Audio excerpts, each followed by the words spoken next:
Hello दोस्तों, नमस्कार। Santoshi IAS में आप सभी का एक बार फिर स्वागत है। चलते हैं, हम यहाँ पर क्या करते हैं, प्रैक्टिस सेट नंबर 8 करते हैं। यहाँ पर मैं आपका यूथ पब्लिकेशन का प्रैक्टिस सेट नंबर 8 करवा रहा हूँ, पूरा करवा रहा हूँ। यहाँ 8 तक मैं पहुँचा हूँ। ठीक है, तो यहाँ पर क्या करेंगे, हम पूरा डिटेल में करेंगे। वही क्वेश्चन है, सिर्फ आपको यहाँ पर नोट पे रख दिया गया है ताकि मैं यहाँ पर कुछ लिख के आपको समझा भी सकूँ। तो चलते हैं, शुरू करते हैं। पहला क्वेश्चन देखते हैं क्या कर रहा है। अच्छा लगेगा तो लाइक शेयर सब्सक्राइब कर दीजिएगा। कह रहे हैं ऋग्वेद में निहित गायत्री जो मंत्र है किस देवता को समर्पित है। जो ऋग्वेद में निहित है गायत्री, अब आपको सबसे पहले क्वेश्चन तो यही पढ़ना चाहिए कि जो गायत्री मंत्र है वो किस वेद में है। आपसे ऑप्शन दे सकता है यजुर्वेद, सामवेद, अथर्ववेद या ऋग्वेद। तो ये ऋग्वेद में है, तो ये क्वेश्चन ये हो गया, सिंपल ही क्वेश्चन है। अब यहाँ पर देखते हैं, यहाँ पर क्या देखते हैं, यहाँ पर करें किस देवता को समर्पित है, तो सूर्य देवता सावित्री को समर्पित है। याद रख लेंगे, सूर्य देवता सावित्री को समर्पित है। अब हम ऋग्वेद के बारे में कुछ थोड़ा सा फैक्ट याद रख लेंगे। हम कहते हैं इसमें कितने मंडल हैं, तो इसमें कितने मंडल है, 10 मंडल यहाँ पर ऋग्वेद में है।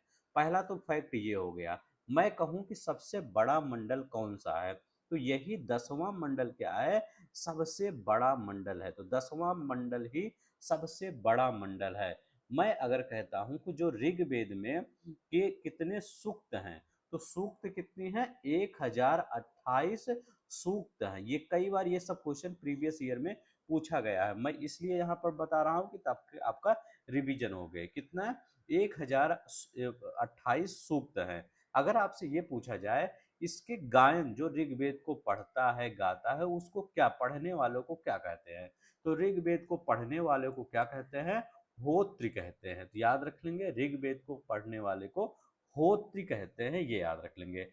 अब देखिए, यहाँ पर 10वें मंडल के बारे में हमने बता दिया, लेकिन 9वें मंडल के बारे में याद रख लेंगे कि 9वें मंडल के बारे में भी बहुत बार क्वेश्चन पूछा जाता है।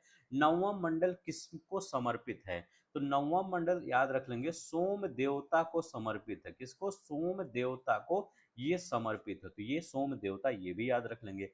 और क्या याद रख लेंगे, मैं अगर कहता हूं कि 10वें मंडल में क्या क्या, कौन कौन सी सूक्ति है, तो एक याद रख लेंगे, यहाँ पर बहुत ही इंपॉर्टेंट सूक्त है। 10वें मंडल में आपका हो जाता है नदी सूक्त।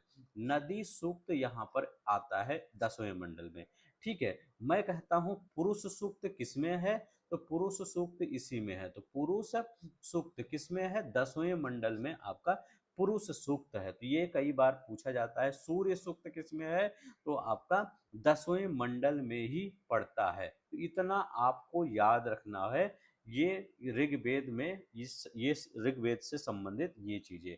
ठीक है, तो ऐसे ही देखिए, ये सब आपको पता होगा, लेकिन क्या है, थोड़ा सा अगर आप रिवीजन करते हैं तो क्या होता है, आपका हर चीजें रिवीजन होते हुए चल जाती हैं। ठीक है, अच्छा ऋचाएं बताइए कितना है, ऋचाएं ये भी बता देते हैं। तो 10,462 यहाँ पर क्या है, यहाँ पर ऋचाएं हैं। ठीक है, तो 10,462 ऋचाएं हैं। अब हम चलते हैं अपने दूसरे क्वेश्चन पर। हमारा दूसरा क्वेश्चन क्या कह रहा है, अब यहाँ पर कह रहे हैं 10वें और आखिरी सिख गुरु कौन थे, ये बताना है। कह रहे हैं जो 10वें और आखिरी सिख गुरु कौन थे, ये बताना है।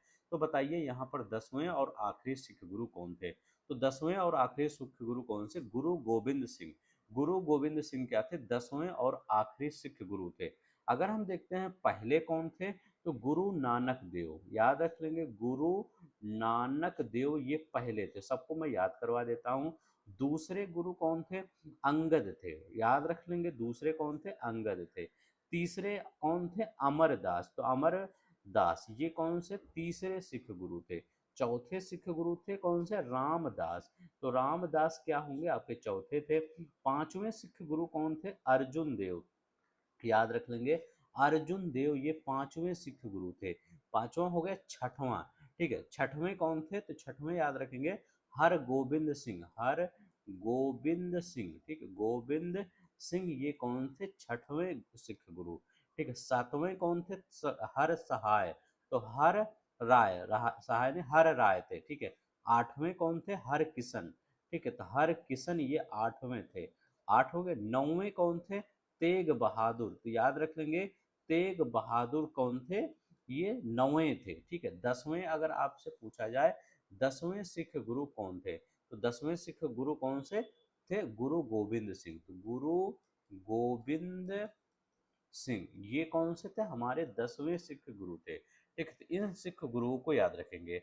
और ये आखिरी सिख गुरु कौन थे? तो गुरु गोविंद सिंह, यही आपसे पेपर में पूछा गया है, तो इतना याद रखेंगे। नेक्स्ट देखते हैं हमारा क्या कह रहा है। कह रहे हंटर आयोग ने किसके विकास पर अधिक बल दिया? कह रहे जो हंटर आयोग है ये किसके विकास पर अधिक बल दिया? अब पहले तो ये याद रख लेंगे कि हंटर आयोग का गठन कब हुआ था। तो हंटर आयोग का गठन कब हुआ था? 1882 ईस्वी में इसका गठन हुआ था। हंटर आयोग की किसकी अध्यक्षता में हुआ था? तो इसके अध्यक्ष कौन थे? W W Hunter. ठीक है, तो डब्ल्यू डब्ल्यू हंटर इसके अध्यक्ष थे। किसके विकास पर अधिक बल दिया? तो उन्होंने किसके विकास पर अधिक बल दिया? तो प्राथमिक शिक्षा पर। 1882 में हंटर आयोग का गठन हुआ था और प्राथमिक शिक्षा पर बल दिया। पहला तो ये हो गया आपका। दूसरा कौन सा हो गया? दूसरा याद और भी कई आयोग में याद करवा देता हूं ताकि याद रहे। कौन सा हो गया? रैले आयोग। याद रख लेंगे रैले आयोग। ये कब गठन हुआ रैले आयोग का? तो ये 1902 में लॉर्ड कर्जन के समय में इसका गठन हुआ था। याद रख लेंगे। इसका उद्देश्य क्या था? ये ठीक है, उद्देश्य क्या था ये बताना है। तो इसका उद्देश्य क्या था? तो इसका उद्देश्य था कि जो आपके विश्वविद्यालय है, विश्वविद्यालय की स्थिति को सुधारना। विश्वविद्यालय, ठीक है, विश्वविद्यालय की स्थिति को सुधारना, स्थिति को सुधारना इसका काम पूरा था। ठीक है, रैले आयोग 1902 में, हंटर आयोग ये हंटर है ये 1802 में। तीसरा आयोग हमारा कौन सा है? तो तीसरा आयोग आप सैंडलर आयोग पढ़ेंगे। ठीक है, सैंडलर, सैंडलर आयोग। तो सैंडलर आयोग का गठन कब हुआ था?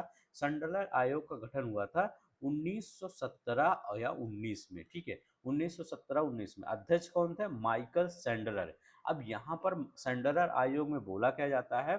12वीं के बाद जब आप 12 पास कर लेते हैं तो जो 3 वर्ष का शिक्षा ग्रहण करते हैं उस पर जो 3 वर्ष की डिग्री लेते हैं, बीएससी करते हैं, बीए करते हैं, कुछ भी करते हैं, तो वो क्या होता है?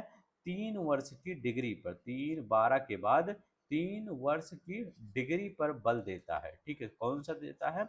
ये सैंडलर आयोग देता है। एक आता है हार्टोग समिति। ठीक है, हार्टोग समिति ये कब आया था? हार्टोग समिति याद रख लेंगे 1929 में, पूछ सकता है। ये क्या क्या करता है? जो प्राथमिक शिक्षा में ड्रॉप आउट, ठीक है, ड्रॉप आउट पर को कम करना। तो प्राथमिक शिक्षा में जो बच्चे होते हैं ड्रॉप आउट बहुत कर देते हैं ना, वो कम करना, ये याद रख लेंगे। ठीक है, ड्रॉप आउट। एक आता है वार्डा योजना। वार्डा योजना, वार्डा योजना ये कब आया था? वार्डा योजना, तो वार्डा योजना आया था 1937 में आया था। प्रस्तावक इसके कौन थे? प्रस्तावक, प्रस्तावक कौन थे?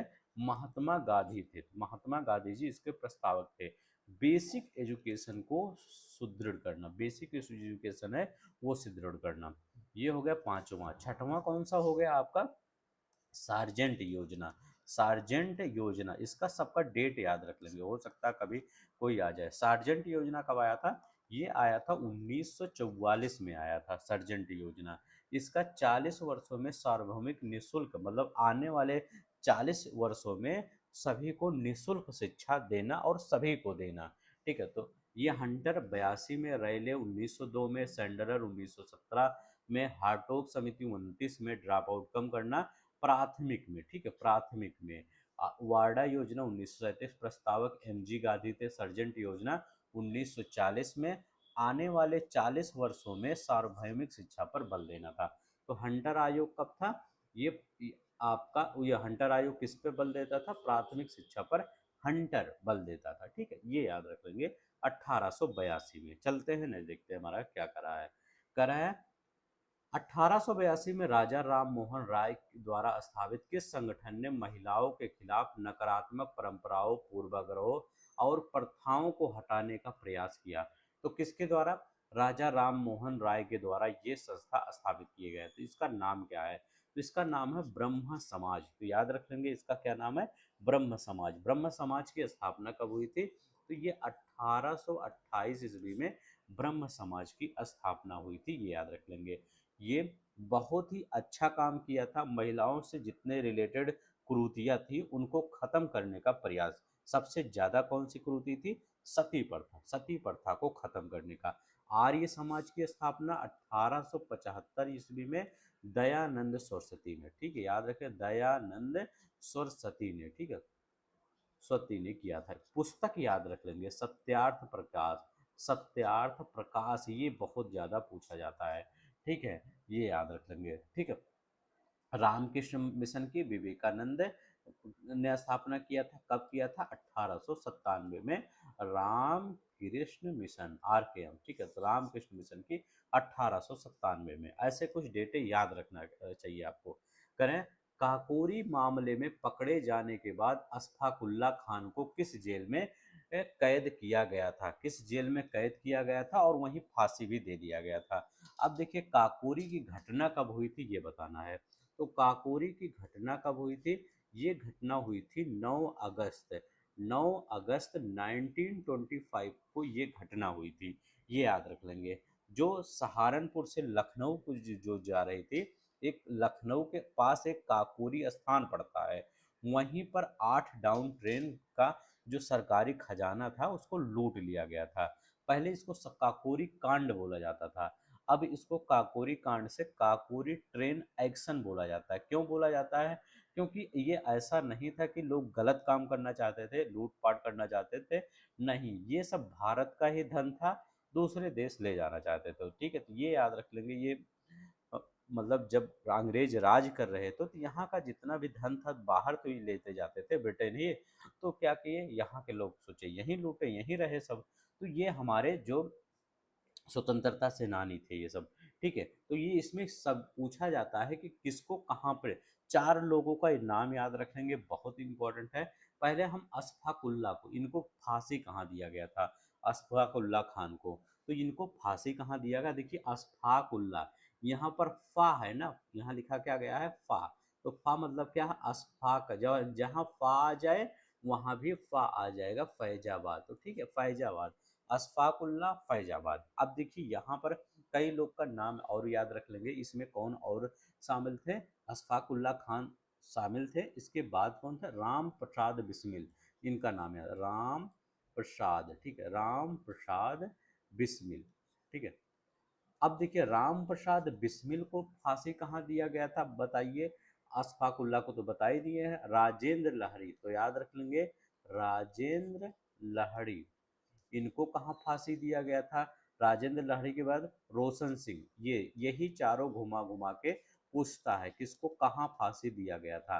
राम प्रसाद बिस्मिल को अगर हम देखते हैं तो इनको अगर फांसी देने की बात आई थी तो राम प्रसाद बिस्मिल को गोरखपुर में दिया गया था, याद रख लेंगे, गोरखपुर में। राजेंद्र लहरी को गोंडा में दिया गया था। देखिए, डा यहाँ भी आ रहा है, और राजे ये राजेंद्र लहड़ी, तो यहाँ ड़ी ये वाला रहता है ना, राजेंद्र लाहिड़ी ये वाला, तो डा यहाँ भी आ रहा है, तो गोंडा और डाया, लारे राजेंद्र लाहिड़ी और राजेंद्र, ये गोंडा ये वाला होगा। रोशन सिंह, तो यहाँ इनको कहाँ? इलाहाबाद में, जो अब प्रयागराज हो गया, इलाहाबाद में इनको फांसी देगी। देखिए, रोशन, गंगा के किनारे जब दीपक जलते हैं तो रोशन हो जाता है, तो इलाहाबाद रोशन सिंह। राजेंद्र लाहिड़ी, डा आ रहा है, गोंडा याद रखेंगे। राम प्रसाद बिस्मिल, तो वो याद रखिएगा गोरखपुर।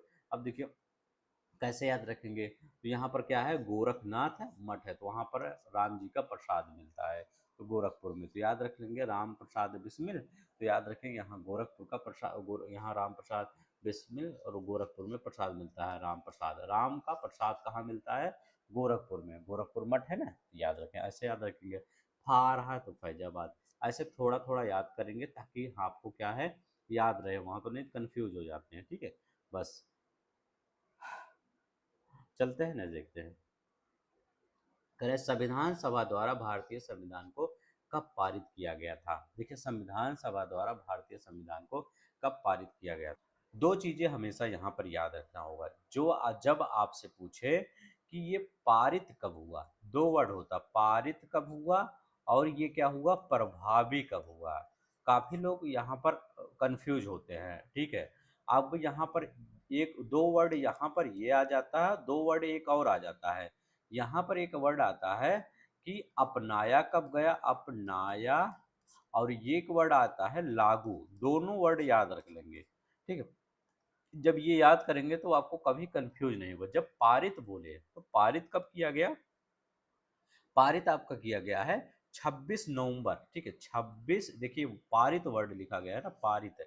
26 नवंबर 1949 को ये पारित किया गया, 26 नवंबर 1949 को ये पारित किया गया।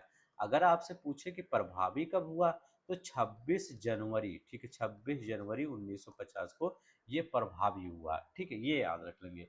पारित कब, अब देखिए प्रभावी कब हुआ था, देखिए 26 जनवरी को क्या हुआ था, 26 जनवरी को इसलिए पारित करने का निर्णय लिया गया था कि वहाँ उसी दिन क्या हुआ था, जो आपका 1930 वाला मैटर था, जब 1930 में क्या किया गया था, तो वहाँ पर स्वतंत्रता दिवस मनाया गया था, मतलब जवाहरलाल नेहरू के द्वारा, इसीलिए यहाँ पर प्रभाविक है। चार, जैसे नवंबर है, दिसंबर और रुक जाते हैं, फिर जनवरी में कर देते हैं, वो अच्छा डे माना गया था हमारे इतिहास में उस समय से के हिसाब से।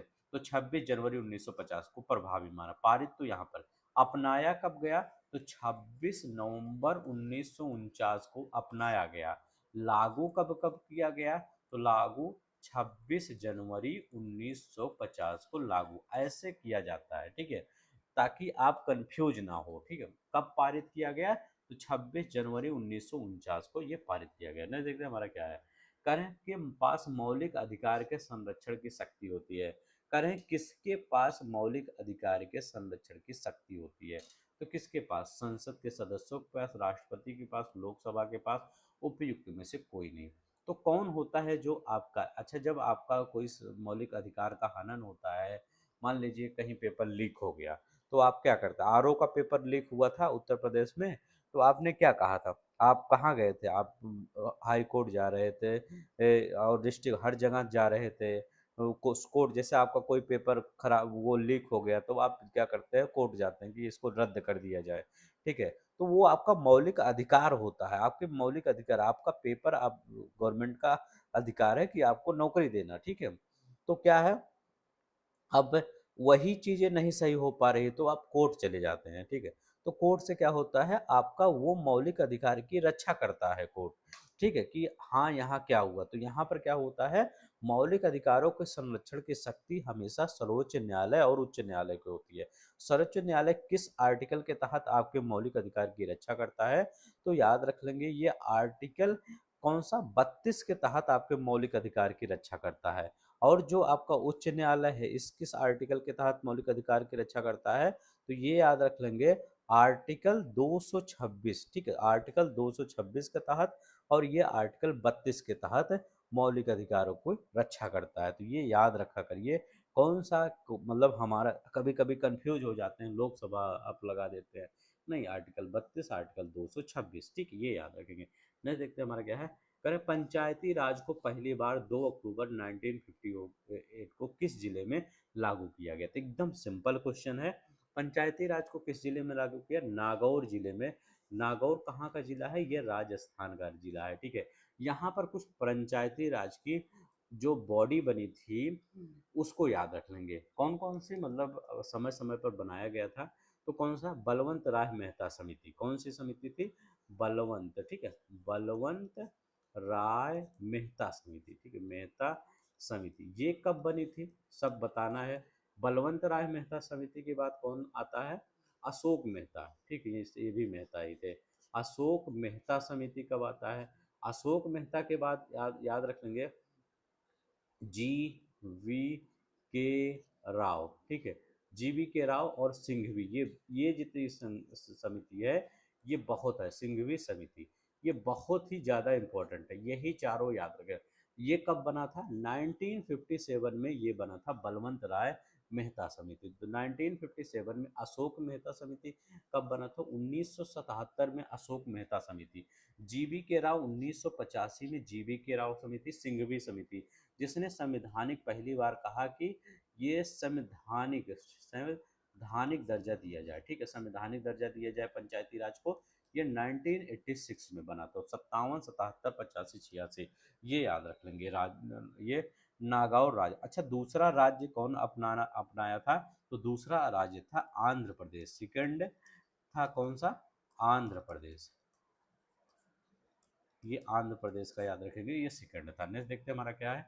चंद्रमा की सतह पर कौन सा तत्व पाया जाता है? कह रहे हैं चंद्रमा की सतह पर कौन सा तत्व पाया जाता है, ठीक है, ये बताना है आपको।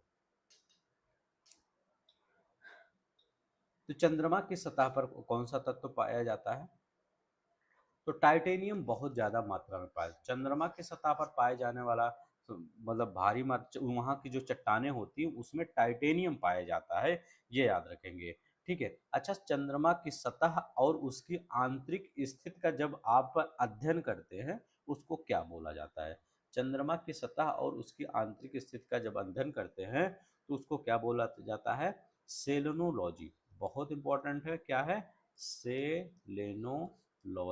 ठीक है, सेलेनोलॉजी बोला जाता है, ये याद रख लेंगे। ठीक है, कई बार यहाँ पर क्या है, ये पूछ लिया जाता है सेलेनोलॉजी है क्या। ठीक है, ये अब देखिए, अगर हम कहते हैं कि चंद्रमा, ये है चंद्रमा आपको मान लीजिए, और ये आपका पृथ्वी है, दोनों के बीच की दूरी क्या होती है?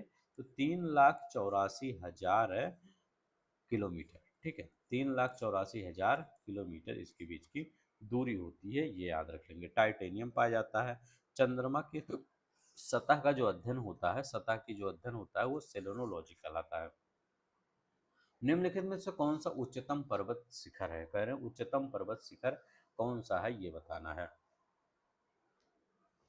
बताइए कौन सा आपका उच्चतम पर्वत शिखर है? यहाँ पर कह रहे हैं किलिमंजारो। किलिमंजारो, अब देखिए किलिमंजारो कहाँ पे है? तो ये तंजानिया में पड़ता है। तो तंजानिया में आपका किलिमंजारो पड़ता है, तंजानिया में किलिमंजारो पड़ता है। अब इसकी ऊंचाई कितनी है? तो इसकी ऊंचाई है 5,895, ठीक है, मीटर है, 5,895 मीटर। जैसे एल्ब्रुस पर्वत, एल्ब्रुस पर्वत कहाँ है? तो रूस में है, तो याद रख लेंगे रूस में है। इसकी ऊंचाई कितनी है? तो 5,642 मीटर है। ठीक है, देखिए टफ क्वेश्चन था। मैकलने पर्वत कहाँ है? तो ये यूएसए में पड़ता है। ठीक है, मतलब यूएसए में। तो इसकी ऊंचाई कितनी है? तो इसकी ऊंचाई आपका पड़ जाता है 6,190 मीटर, इसका पड़ जाता है। ठीक है, एकांगुआ पर्वत है, तो एकांगुआ बताइए, एकांगुआ कहाँ पे पड़ता है? तो एकांगुआ आपका अर्जेंटीना में पड़ता है। ठीक है,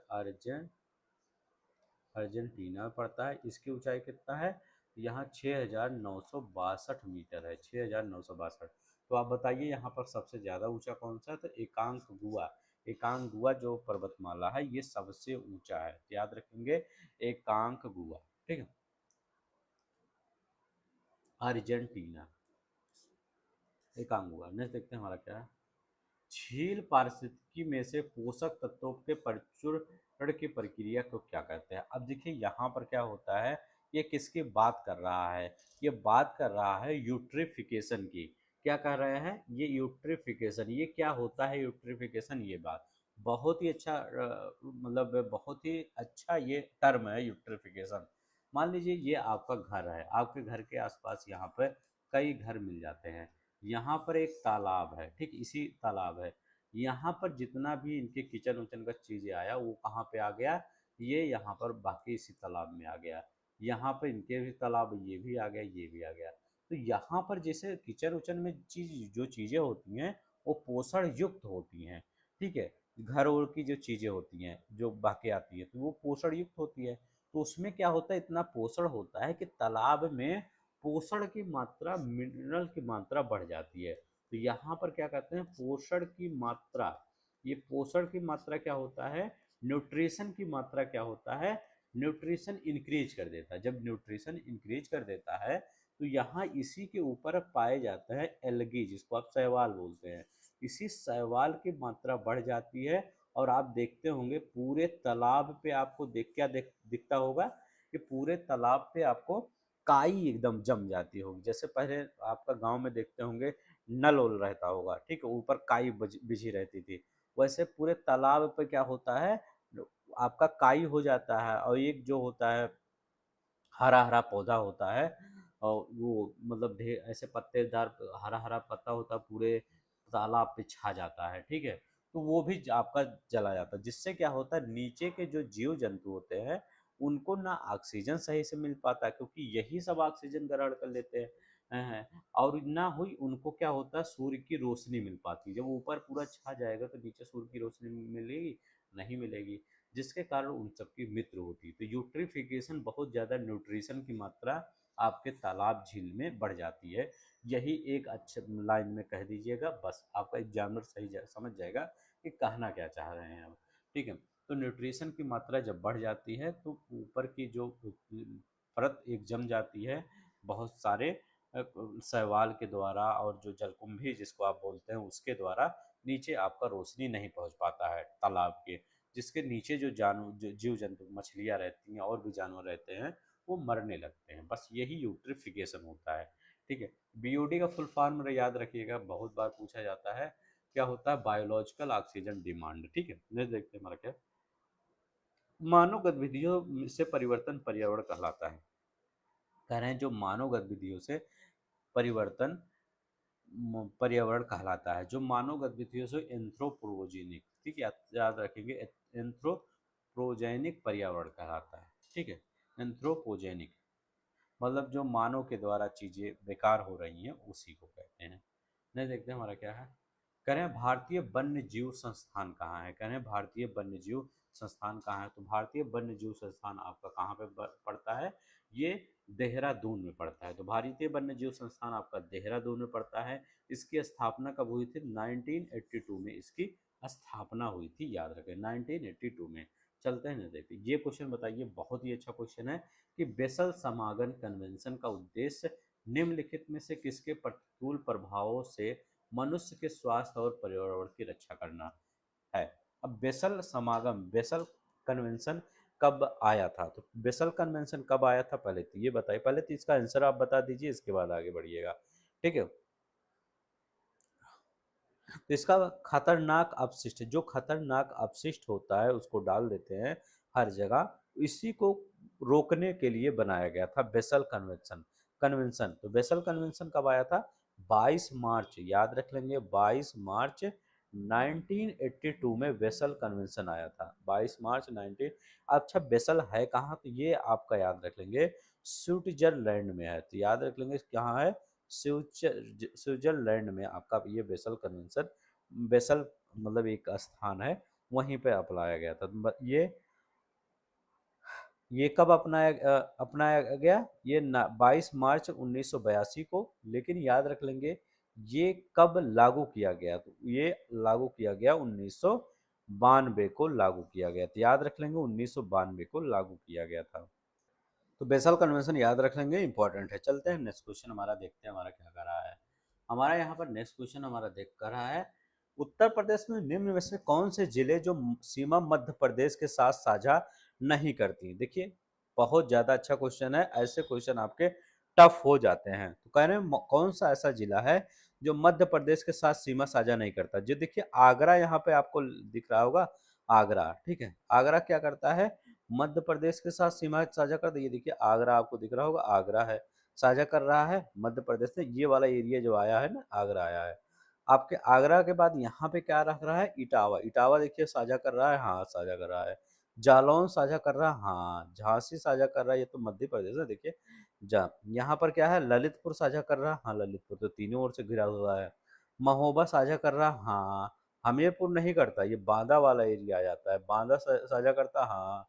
चित्रकूट साझा करता ही है, चित्रकूट करता है, कौशाम्बी नहीं करता है। इलाहाबाद करता ही है, ठीक है, इलाहाबाद साझा करता है। करें मिर्जापुर करता ही है, सोनभद्र आपका करता ही है। तो कितने हो गए, कितने जिले जो इतने सीमा साझा करते हैं, 1 2 3 4 5 6 7 8 9 10 11, 11 जिले हो गए जो कि क्या मध्य प्रदेश के साथ सीमा साझा करते हैं। अब देखिए यहाँ पर कह रहे हैं कि इलाहाबाद करता ही है, मिर्जापुर हम तो पढ़े ही हैं, इटावा हम पढ़े हैं, अलीगढ़ कहाँ हम पढ़े हैं, अलीगढ़ आपका कहाँ पे पड़ जाता है, तो अलीगढ़ आपका ये देखिए ऊपर पड़ जाता है, ठीक है, यहाँ पर अलीगढ़ मथुरा के पास, ठीक है, ये देखिए अलीगढ़ यहाँ पर पड़ जाता है। तो अलीगढ़ यहाँ सीमा साझा करता है, नहीं करता है। तो याद रख लेंगे अलीगढ़ सीमा साझा नहीं करता। नेपाल के साथ हम बॉर्डर देख लेते हैं एक बार, ये भी पूछा जाता है। पीलीभीत आपका साझा कर रहा है, ये देखिए लखीमपुर खीरी साझा कर रहा, हाँ। बहराइच साझा कर रहा, हाँ। श्रावस्ती साझा कर रहा, हाँ। बलरामपुर, हाँ। सिद्धार्थ नगर, हाँ। महाराजगंज, हाँ कर रहा है। 7 होना चाहिए। 1 हो गया, 2 हो गया, 3 हो गया, 4 हो गया, 5 हो गया, 6 हो गया और 7 हो गया। तो 7 जिले हैं जो नेपाल के साथ, 11 जिले जो एमपी के साथ बॉर्डर शेयर करते हैं। बिहार के साथ भी 7 जिले हैं जो सीमा साझा करते हैं। देखिए, एक सोनभद्र हो गया, एक आपका चंदौली हो गया, दूसरा चंदौली हो गया, तीसरा आपका कौन सा हो गया, गाजीपुर हो गया, चौथा आपका बलिया हो गया, पांचवा देवरिया हो गया, छठवा कुशीनगर हो गया। कुशीनगर हो गया बिहार के साथ, ये चंदौली है, सोनभद्र है, और कौन सा हो गया, यहाँ कुशीनगर हो गया, और यहाँ पर आपका अ, हाँ, मऊ, गोरखपुर, आपका लास्ट वाला महाराजगंज हो गया। ये देखिए, महाराजगंज हल्का से यहाँ कर रहा है। ठीक है, तो महाराजगंज, कुशीनगर, देवरिया, बलिया, गाजीपुर, चंदौली आपका, और कौन सा हो गया, ये सोनभद्र है। ठीक है, तो ये याद रख लेंगे। तो उत्तर प्रदेश की जो सीमा है ये साझा करते हैं। ठीक है, तो ये याद रखेंगे। चलते हैं हम यहाँ पर, कौन सा हो जाएगा, अलीगढ़ आपका आंसर हो जाएगा। ठीक है, नेक्स्ट देखते हैं हमारा क्या आंसर है। क्वेश्चन, उत्तर प्रदेश में राष्ट्रीय पार्क अभ्यारण्य से संबंधित युग्मों में कौन सा युग्म बेमेल है? करें कौन सा युग्म बेमेल है जो आपका सही नहीं है? तो यहाँ करें हैं जो चंद्र प्रभा वन्य जीव अभ्यारण्य है, ये करें वाराणसी में है चंद्र प्रभा। तो चंद्र प्रभा वाराणसी में नहीं है, यहाँ पर चंद्र प्रभा कहाँ पे है, ये चंदौली में पड़ता है। तो याद रख लेंगे, ये चंदौली में पड़ता है। करें कतरनिया घाट है, ये कतरनिया घाट आपका बहराइच में पड़ता है, ना कि यहाँ पे पड़ता है। तो कतरनिया घाट कहाँ है, ये बहराइच में है, बहराइच। ठीक है, बहराइच में पड़ता है। दुधवा लखीमपुर खीरी है। ठीक है, तो लखीमपुर खीरी, रानीपुर अभ्यारण्य चित्रकूट में है। ठीक है, तो याद रखिए रानीपुर चित्रकूट में। तो यहाँ पर क्या कह रहे हैं, कतरनिया घाट। तो कतरनिया घाट पीलीभीत में नहीं होकर बहराइच में होगा आपका। चंद्र प्रभा आपका वन्यजीव अभ्यारण्य, तो ये कह रहे हैं चंद्र प्रभा वन्यजीव अभ्यारण्य, तो ये चंदौली में होगा। वाराणसी भी, ये भी गलत, ये भी गलत है। दुधवा तो लखीमपुर खीरी में है। ठीक है, दुधवा राष्ट्रीय उद्यान कहाँ है, लखीमपुर खीरी है, तो सही है। रानीपुर अभ्यारण्य कहाँ है, चित्रकूट में है, तो रानीपुर अभ्यारण्य चित्रकूट में। यहाँ पे आपका 2 चीजें गलत थी। ठीक है, कौन सी 2 चीजें, क्योंकि चंद्रप्रभा वाराणसी में नहीं है, आपका चंदौली में। 2 चीजें गलत थी, तो कर लीजिएगा सही। अब देखिए, किस प्रकार की मेमोरी हार्ड ड्राइव पर स्वैप फाइल में डेटा संग्रहित करती है? हार्ड ड्राइव पर स्वैप फाइल में डेटा संग्रहित कौन सी करती है? तो कई बार हमने बताया है, जो ये याद रख लेंगे, ये जो वर्चुअल मेमोरी है, जब आपकी रैम फुल हो जाती है तो क्या होता है, एक स्वैप मेमोरी। देखिए, जब आपके कंप्यूटर की रैम भर जाती है तो क्या होता है, तब सिस्टम कुछ डेटा को हार्ड ड्राइव एसएसडी में अस्थायी रूप से रख देता है। ठीक है, तो जो हार्ड ड्राइव होता है, एसएसडी होता है, उसमें क्या होता है, वो अस्थायी रूप से रख देता है। जिससे क्या होता है, उसी को स्वैप फाइल कहते हैं। तो याद रख लेंगे, वर्चुअल मेमोरी होता है। ठीक है, जब आपका रैम फुल हो जाता है तो इसमें कुछ डाटा को अस्थायी रूप से रखा जाता है, तो वो वर्चुअल मेमोरी होता है। सी, स्वैप फाइल हमेशा याद रखेंगे, वो वर्चुअल मेमोरी है। एपीके क्या है था, आपने देखा होगा आपके मोबाइल फोन में एपीके फाइल होता है। एपीके जो आपका ये होता है, ऐप होता है। ठीक है, तो कह रहे हैं एपीके का अर्थ क्या होता है, ये बताइए, बताना है। एंड्रॉयड पैकेट किट होता है, तो एंड्रॉयड पैकेट किट इसका फुल फॉर्म होता है। एपीके का फुल फॉर्म क्या होता है, एपीके, एंड्रॉयड पैकेट किट। ठीक, ये याद रखेंगे। निम्नलिखित में से कौन सा उत्तर प्रदेश पर्यटन में बौद्ध सर्किट का हिस्सा है? करें उत्तर प्रदेश पर्यटन में बौद्ध सर्किट का कौन सा हिस्सा है? तो उत्तर प्रदेश के बौद्ध सर्किट में 6 स्थान हैं जो बौद्ध सर्किट के हिस्से हैं। कौन से 6 स्थान हैं? 6 स्थान है। वो 6 स्थान कौन से हैं जो बौद्ध सर्किट के हिस्से हैं? पहला हिस्सा याद रख लेंगे, पहला कौन सा है, पहला है कपिल वस्तु। ठीक है, कपिल वस्तु। दूसरा कौन सा है, श्रावस्ती, जहां पर गौतम बुद्ध जी ने सबसे ज्यादा उपदेश दिए थे। कौन सी? संकिंसा। ठीक है, सकिंसा याद रखेंगे। तीसरा हो गया, चौथा चौथा कौन सा होगा? कौशाम्बी। कौशाम्बी बौद्ध जैन दोनों धर्म का है, ठीक, कौशाम्बी। पांचवा आपका कौन सा हो जाएगा? सारनाथ, ठीक है, प्रथम उपदेश सारनाथ। छठवां कहाँ हो जाएगा? कुशीनगर, जहाँ वहाँ महापरिनिर्वाण हुआ था, कुशीनगर। सब कुछ याद रख लेंगे। ये आपका कपिलवस्तु, श्रावस्ती, शकिंसा, कौशाम्बी, सारनाथ, कुशीनगर, ये 6 स्थान हैं जो बौद्ध सर्किट के हिस्सा हैं।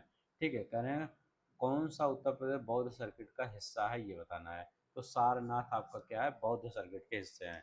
कपिलवस्तु, श्रावस्ती, शकिंसा, कौशाम्बी, सारनाथ, कुशीनगर, ये बौद्ध सर्किट के हिस्से हैं। नेक्स्ट देखते हैं हमारा क्या है। कह रहे हैं उत्तर प्रदेश का कृत्रिम रबड़ कारखाना कहाँ है? कह रहे हैं उत्तर प्रदेश का कृत्रिम रबड़ कारखाना 2 जगह है। तो ये कहाँ है? तो एक आपका बरेली में है, ठीक है, एक बरेली में है, दूसरा आपका गाजियाबाद में है, ठीक है, गाजियाबाद में है, ठीक है। बरेली और गाजियाबाद, तो बरेली आपका इसमें डी में है, तो बरेली ऑप्शन सही हो जाएगा। ठीक है, कहाँ पे आपका कहेगा? बरेली में। नेक्स्ट देखते हैं हमारा क्या है। उत्तर प्रदेश में किस जिले में डोलामाइट नामक खनिज पाया जाता है? जैसे चूना जब पत्थर होता है, चूना पत्थर होता है, ठीक है, जब इसमें 10% से अधिक क्या होता है? मैग्नीशियम जब आ जाता है, 10% से अधिक मैग्नीशियम आ जाता है, तो वह डोलामाइट कहलाता है। क्या कहलाता है? डोलामाइट कहलाता है। ये याद रख लें, चूना पत्थर ही जब मैग्नीशियम ज़्यादा हो जाता है तो क्या होता है? डोलामाइट। और जब 45% आ जाता है वो शुद्ध डोलामाइट होता है। जब पैंता जितना मैग्नीशियम उतना ज़्यादा शुद्ध है, शुद्ध डोलामाइट, डोलामाइट हो जाता है। ठीक है, डोलामाइट का रासायनिक सूत्र क्या होता है? केमिकल फार्मूला क्या होता है? CaCO3, ठीक, MgCO, मैग्नीशियम देखिए है ना, CaCO3, MgCO3 इसका। अब देखिए डोलामाइट का उपयोग कहाँ होता है? तो डोलामाइट, डोलामाइट लोग कहते हैं डोला डोला, तो डोला का उपयोग कहाँ होता है? तो ये याद रखेंगे, लोहा को बनाने में, लोहा बनाने में डोलामाइट का उपयोग होता है। कहाँ पे? लोहा बनाने में डोलामाइट का उपयोग। अब कहाँ पे ये पाया जाता है डोलामाइट? तो डोलामाइट सबसे ज़्यादा सोनभद्र में, ठीक है, सोनभद्र आपका हो गया, मिर्जापुर आपका हो गया, मिर्जापुर में बहुत ज़्यादा पाया जाता है। मिर्जापुर का कौन सा है? कजराहट, कजराहट यहाँ पे पाया जाता है, मिर्जापुर का कजराहट डोलामाइट, ठीक है। डोलामाइट में बांदा में भी पाया जाता है।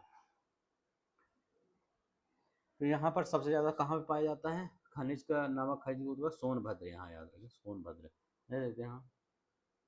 तो उत्तर प्रदेश किस जिले में यूरेनियम पाया जाता है? करें यूरेनियम किस जिले में पाया जाता है? तो बहुत अच्छा क्वेश्चन है। यूरेनियम आपका ललितपुर में पाया जाता है, तो याद रख लेंगे कहाँ पर? ललितपुर में पाया जाता है, ठीक है। अच्छा, यूरेनियम किससे प्राप्त किया जाता है? क्लप्रेट, ठीक है, क्लाप्रोट नामक पिच ब्लेंड से नामक है, क्लाप्रोट द्वारा, इसी द्वारा, इसके द्वारा पिच ब्लेंड, ठीक है, पिच ब्लेंड नामक अयस्क से प्राप्त किया जाता है। खोज हेनरी बैकरवेवल ने किया था इसका, ठीक है। यूरेनियम मतलब ये रेडियो एक्टिव पदार्थ है ना, तो याद रख लेंगे ये pitch blend, uranium pitch blend नामक अयस्क से प्राप्त किया जाता है, ठीक है। पिच ब्लेंड नामक अयस्क है ये ललितपुर, यूरेनियम ललितपुर याद रख लेंगे, ठीक है। नहीं देखते हैं हमारा क्या है। किस मुगल शासक की बेगम का मकबरा मरियम उज जमानी का जमानी सिकंदरा में स्थित है? अब देखिए, मरियम उज जमानी कौन थी? तो ये जोधा बाई थी, याद रख लेंगे। ये इनका नाम क्या? ये हिंदू थी पहले, इनका नाम है जोधा बाई, ठीक है, जोधा बाई। अब इनका क्या हुआ था? जब ये अकबर की हिंदू पत्नी थी, ठीक है। अब अकबर का जो मकबरा है वो आगरा और मथुरा जो सड़क गया है वहीं पर एक सिकंदरा है, वहीं पर मतलब पश्चिम, सिकंदरा के पश्चिम किनारे, मतलब उस सड़क के जो आगरा मथुरा सड़क है उसके पश्चिम किनारे पर क्या है? सिकंदरा में अकबर का मकबरा है। तो ये जब आपका जोधाबाई मरी तो इनका मतलब ये था कि जब हाँ अकबर मतलब दफनाए गए थे, वहीं पर क्या हुआ, जहाँ उनका मकबरा है वहीं मेरा भी मकबरा बनवाया जाए, ठीक है। तो जिनके पुत्र जो जहांगीर थे, इन्होंने क्या किया? जोधाबाई का मकबरा यही अकबर के मकबरे के पास ही बना दिया। कहाँ पे बना दिए थे? देखिए सिकंदरा में स्थित हो, तो ये किसका है? तो यहाँ पर आपका क्या होगा, अकबर। किस मुगल शासक की बेगम, तो यहाँ पर क्या होगा, आंसर क्या होगा आपका, ये मत लगाइएगा ना तो आप समझ जाइए, ये नहीं, ठीक है। ये तो इनके बेटे हैं, इनको मैं बता रहा हूँ कि ये बेटे हैं, जहांगीर जोधाबाई के लड़के हैं, और यही बनाए अपने माताजी का मकबरा अकबर के मकबरे के पास, ठीक है। अब देखते हैं, देखते हैं हमारा क्या है, निम्नलिखित भारतीय प्रधानमंत्रियों में किसका जन्म प्रयागराज में नहीं हुआ है। करें, किसका जन्म प्रयागराज में नहीं हुआ है ये बताना है। तो राजीव गांधी का जन्म कहाँ हुआ था, ये बम्बई में हुआ था, ठीक है, बम्बई उस समय था, ठीक है। तो राजीव गांधी का जन्म बम्बई में कब हुआ था, 20 अगस्त, 20 अगस्त 1944 को इनका जन्म बम्बई में हुआ था, ठीक है। अब जो मुंबई बना है, ठीक है, ये याद रख लेंगे। जवाहरलाल नेहरू का वहीं पर हुआ था, इंदिरा गांधी का वहीं हुआ है। विश्वनाथ प्रताप सिंह ये कौन है जानते हैं, ये हैं बीपी सिंह, जिनको बोलते हैं क्या है, बीपी सिंह, ठीक है। तो बीपी सिंह ये क्या है, ये प्रधानमंत्री थे, पीएम थे, कौन से प्रधानमंत्री थे ये, ठीक है। ये बीपी सिंह जो थे, ये भारत के 9वें प्रधानमंत्री थे, ठीक है। तो याद रखेंगे 9वें प्रधानमंत्री बीपी सिंह थे। इन सबका जन्म कहाँ हुआ, तो तीनों लोग का जन्म कहाँ पर, प्रयागराज में हुआ था तब, ठीक है, प्रयागराज में। नेक्स्ट देखते हैं हमारा क्या है, शेरशाह सूरी का अंतिम अभियान निम्नलिखित में से किस राज्य के विरुद्ध था। शेरशाह सूरी का जो अंतिम विजय अभियान था, किस राज्य के विरुद्ध था, तो ये कालिंजर, ठीक है। कालिंजर कब अभियान था, ये 1945 में अभियान था। बट क्या हुआ, यहाँ गोला बारूद फटा और उसकी मृत्यु हो गई, ठीक है। एक बहुत ज्यादा युद्ध पूछा जाता है, कन्नौज का युद्ध, ठीक है, कन्नौज या बिलग्राम, ठीक है, कन्नौज का युद्ध ये पूछा जाता है, ये कब हुआ था, तो कन्नौज का युद्ध 1540 में कन्नौज का युद्ध हुआ था, याद रखेंगे, 1540 में हुआ था, जिसमें शेर शाह क्या हुआ था, शेर शाह विजयी हुआ था, ठीक है, शेर शाह विजय घोषित हुआ। हुमायूं क्या होता, हुमायूं के बीच में हुआ था, हुमायूं हार गया था। नहीं, देखते हैं हमारा क्या है, करें, भारत खंडे संगीत विश्वविद्यालय निम्नलिखित में से किस शहर में स्थित है। भारत खंडे संगीत विश्वविद्यालय ये कब कहाँ पे स्थित है, ये आपका लखनऊ में पड़ता है। तो लखनऊ में भारत खंडे संगीत विश्वविद्यालय, इसकी स्थापना कब हुई थी, तो 1926 में इसकी स्थापना हुई थी, याद रख लेंगे कब हुई थी, 1926 में स्थापना हुई थी। भारतेंदु नाट्य अकादमी, ये थे भारतेंदु नाट्य अकादमी, ठीक है, भारतेंदु नाट्य अकादमी, इसकी स्थापना कब, ये कहाँ है, लखनऊ में स्थित है। इसकी स्थापना भारतेंदु नाट्य अकादमी 1975 में हुई थी, ठीक है, भारतेंदु नाट्य अकादमी की 1975 में हुई थी।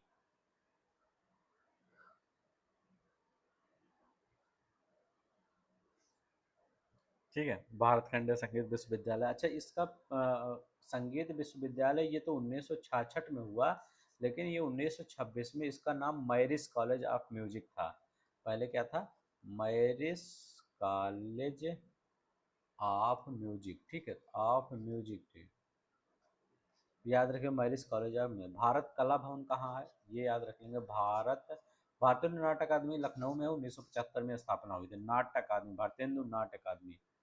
अब देखिए भारत कला भवन, भारत कला भवन कहाँ है, ये वाराणसी में है, ठीक है, वाराणसी में इसकी स्थापना कब हुई थी, 1920 में, भारत कला भवन 1920 में स्थापना हुई थी, याद रखेंगे, वाराणसी में है। कहना राज्य ललित कला अकादमी, राज्य राज्य ललित ललित कला अकादमी, ठीक, इसकी स्थापना कब हुई थी, राज्य ललित कला अकादमी की, तो 1962 में हुई थी, याद है, 1962 में लखनऊ में, ठीक है।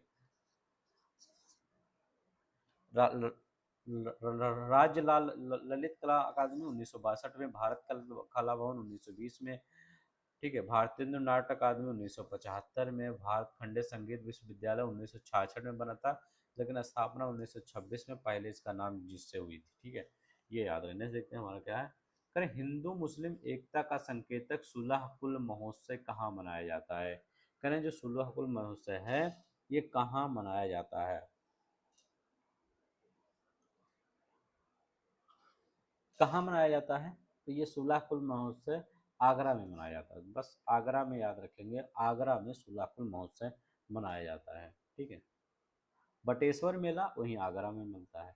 निम्नलिखित गुप्तकालीन मंदिरों में कौन सा उत्तर प्रदेश में अवस्थित है? गुप्तकालीन मंदिर मंदिर में कौन सा उत्तर प्रदेश में स्थित है? तो कौन सा है? देवगढ़ का दशावतार मंदिर जो है वो उत्तर प्रदेश में स्थित है। देवगढ़ का दशावतार मंदिर, ठीक है। ये नचना कुठार, तिगवा, भुमरा, ये सब ये मध्य प्रदेश में है, ठीक है। इन्हें देखते हैं। उत्तर प्रदेश में आयुर्वेद महोत्सव का आयोजन कहाँ होता है? उत्तर प्रदेश में आयुर्वेद महोत्सव कहाँ होता है ये झांसी में होता है। तो याद रख लेंगे क्या है, झांसी में होता है, ठीक है। कहाँ पे होता है? झांसी में आयुर्वेद महोत्सव, ठीक है। गंगा महोत्सव कहाँ होता है बताइए? गंगा महोत्सव, गंगा महोत्सव का वाराणसी में होता है। वाराणसी में गंगा महोत्सव होता है। अगर हम कहें कजरी महोत्सव कहाँ होता है? कजरी महोत्सव जब कजरी पूछे तो मिर्जा, तो जा देखिए दूसरे पा रहा है, यहाँ भी जा दूसरे पा रहा है, तो मिर्जापुर, ठीक है। तो मिर्जापुर कजरी, नेक्स्ट देखते हैं हमारा क्या है। उत्तर प्रदेश की कला ने किसके चित्रकालीय शासनकाल के दौरान अपना चरम स्थान हासिल किया? उत्तर प्रदेश की कला ने किसके किसके चित्रकारी शासनकाल के दौरान, बताइए। तो कौन? जहांगीर। तो याद रखिए जहांगीर की कला के दौरान। इसके समय में प्रमुख चित्रकार कौन थे ये याद रखेंगे।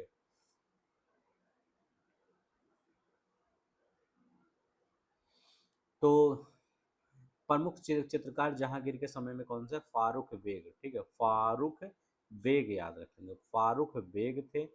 दौलत मनोहर थे, याद रखेंगे, दौलत मनोहर, ठीक है। दौलत मनोहर थे। बिशन दास थे, विशन, ठीक है, विशन दास, ठीक है। मसूर मसूर अब्दुल हसन, अबुल हसन, इन सबका नाम याद रख लेंगे, पूछा जाता है, ठीक है। तो ये फारूक बेग जो थे ना, ये आदिल शाह का चित्र बनाया था इन्होंने, ठीक है।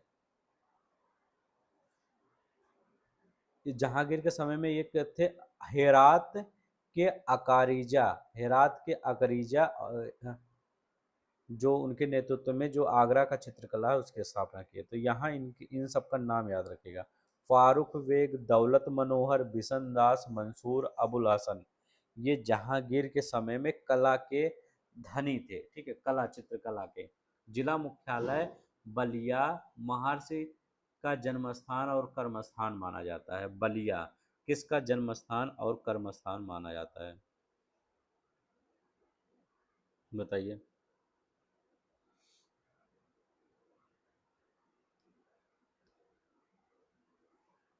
यहाँ पे पीछे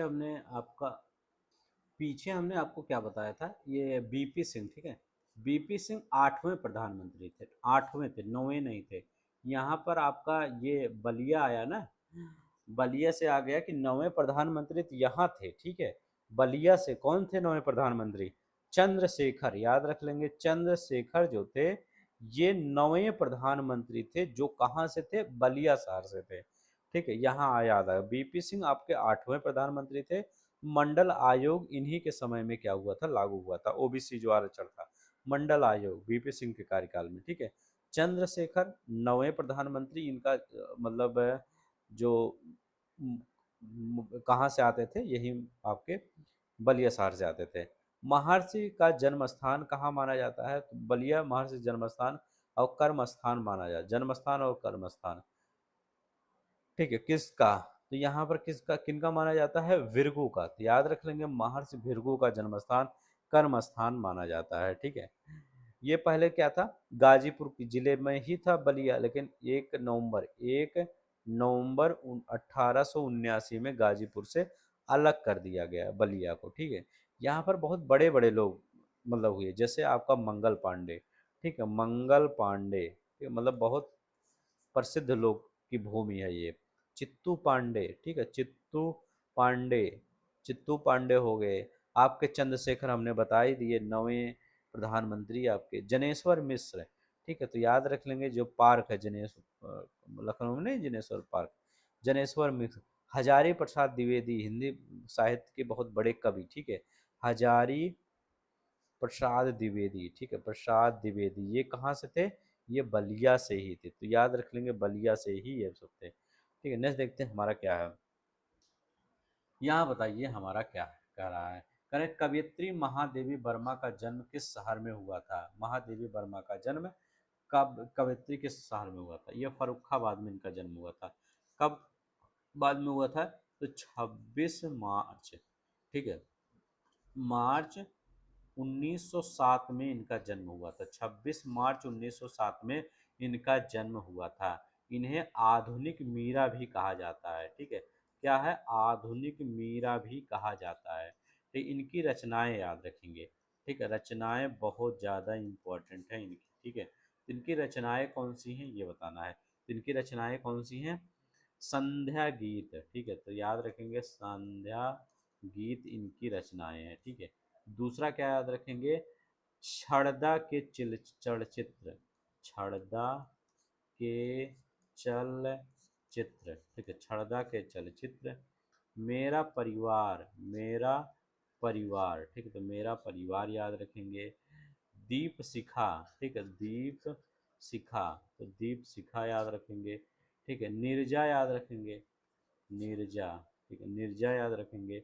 निहार याद रखेंगे, निहार, ठीक है, तो निर्जा निहार ये सब याद रखेंगे, ठीक है। नेक्स्ट देखते हैं हमारा क्या है। उत्तर प्रदेश के नगरों में महापौर का निर्वाचन होता है, करें, जो उत्तर प्रदेश के नगरों में महापौर का निर्वाचन कैसे होता है।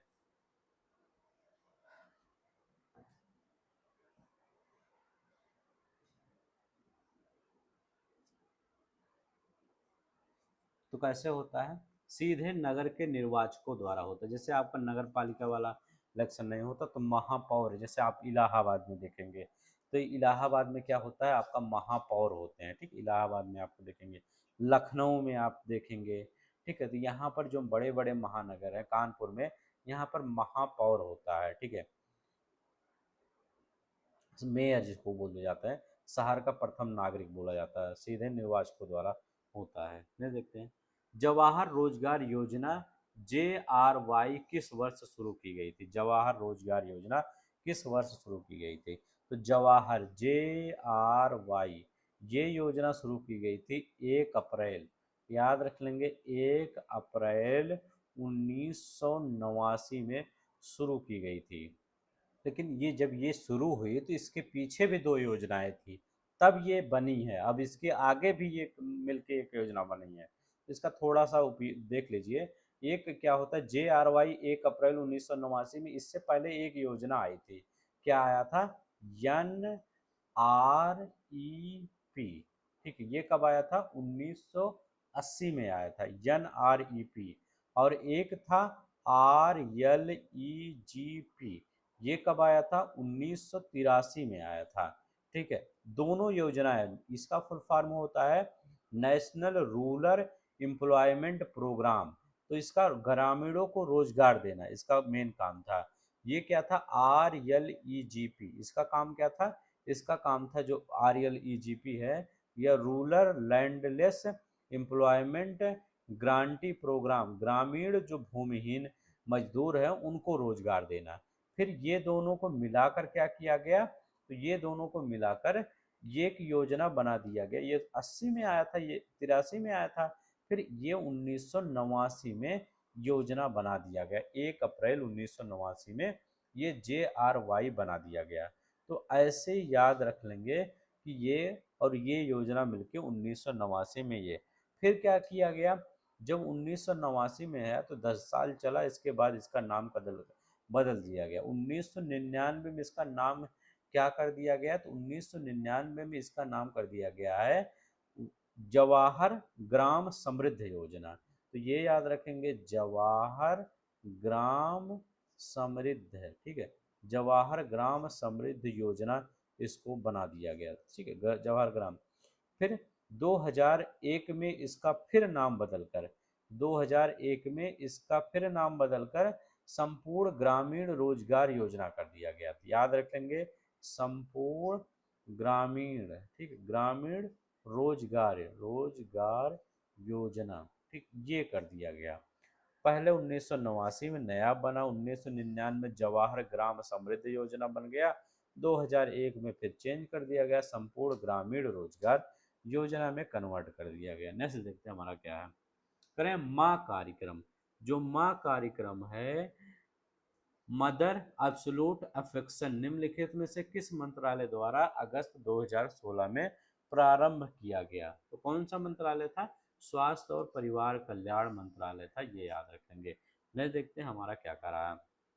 हमारा यहाँ पर क्या कर रहा है, कह रहा है उत्तर प्रदेश में पंचायती राज संस्थाओं में महिलाओं के लिए आरक्षित स्थानों की संख्या कितनी है? पंचायती राज में जो आरक्षित, अच्छा, आरक्षण उत्तर प्रदेश में पंचायतों में किस आर्टिकल के तहत दिया जाता है? तो 243 डी के तहत दिया जाता है, ये याद रख लेंगे। ठीक है, 243 आई क्या है? इसमें वित्त आयोग की बात करते हैं, वित्त आयोग, ठीक है, वित्त आयोग की बात करते हैं, ये याद रख लेंगे। ठीक है, और यफ क्या करते हैं? 243 यफ अयोग्यता कहते हैं, अयोग्यता की, अयोग्यता देखा जाता है कि अयोग्य तो नहीं है जो पंचायत के सदस्य बनने की अयोग्यताएं। ठीक है, यफ हो गया। ई क्या हो गया? ठीक है, कार्यकाल, ठीक है, यहाँ पर याद रखेंगे ईयर, कार्यकाल, ठीक है, ऐसे से सब याद रखेंगे। तो कह रहे हैं कितना है, तो यहाँ पर कुल स्थानों का 1/3, 1/3, मतलब 100 सीट है, उसमें 33 सीट क्या होगा? महिलाओं को देना ही देना होगा।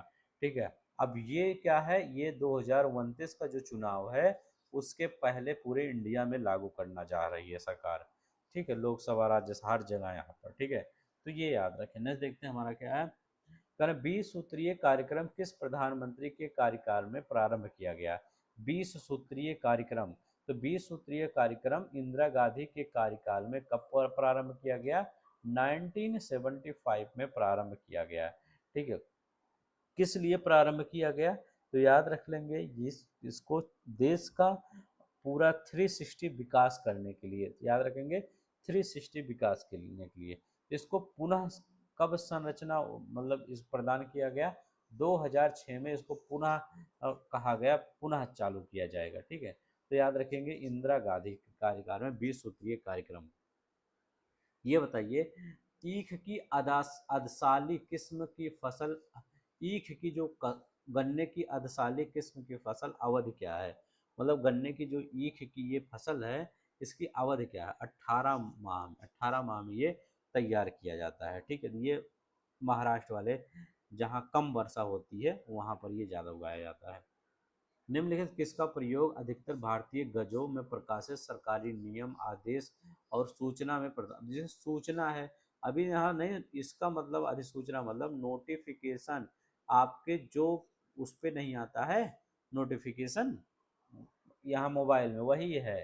आपको किसी कोई सूचना प्रकाशित करना होगा हर जगह, जैसे गवर्नमेंट क्या होता है, जैसे कोई कोरोना आ गया, अभी देखिए तेल नहीं मिल रहा है, गैस नहीं मिल रहा है, अगर किसी दिन आप सरकार क्या करेगी, किसी दिन सरकार क्या करेगी, हाँ, कोई नियम कानून देना होगा तो नोटिफिकेशन देगी, अधिसूचना देगी, तो यह अधिसूचना होता है। ठीक है, तो याद रख लेंगे ये नोटिफिकेशन होता है, जब सूचना आदेश देना होता है। ठीक है, नहीं, देखते हैं हमारा क्या है।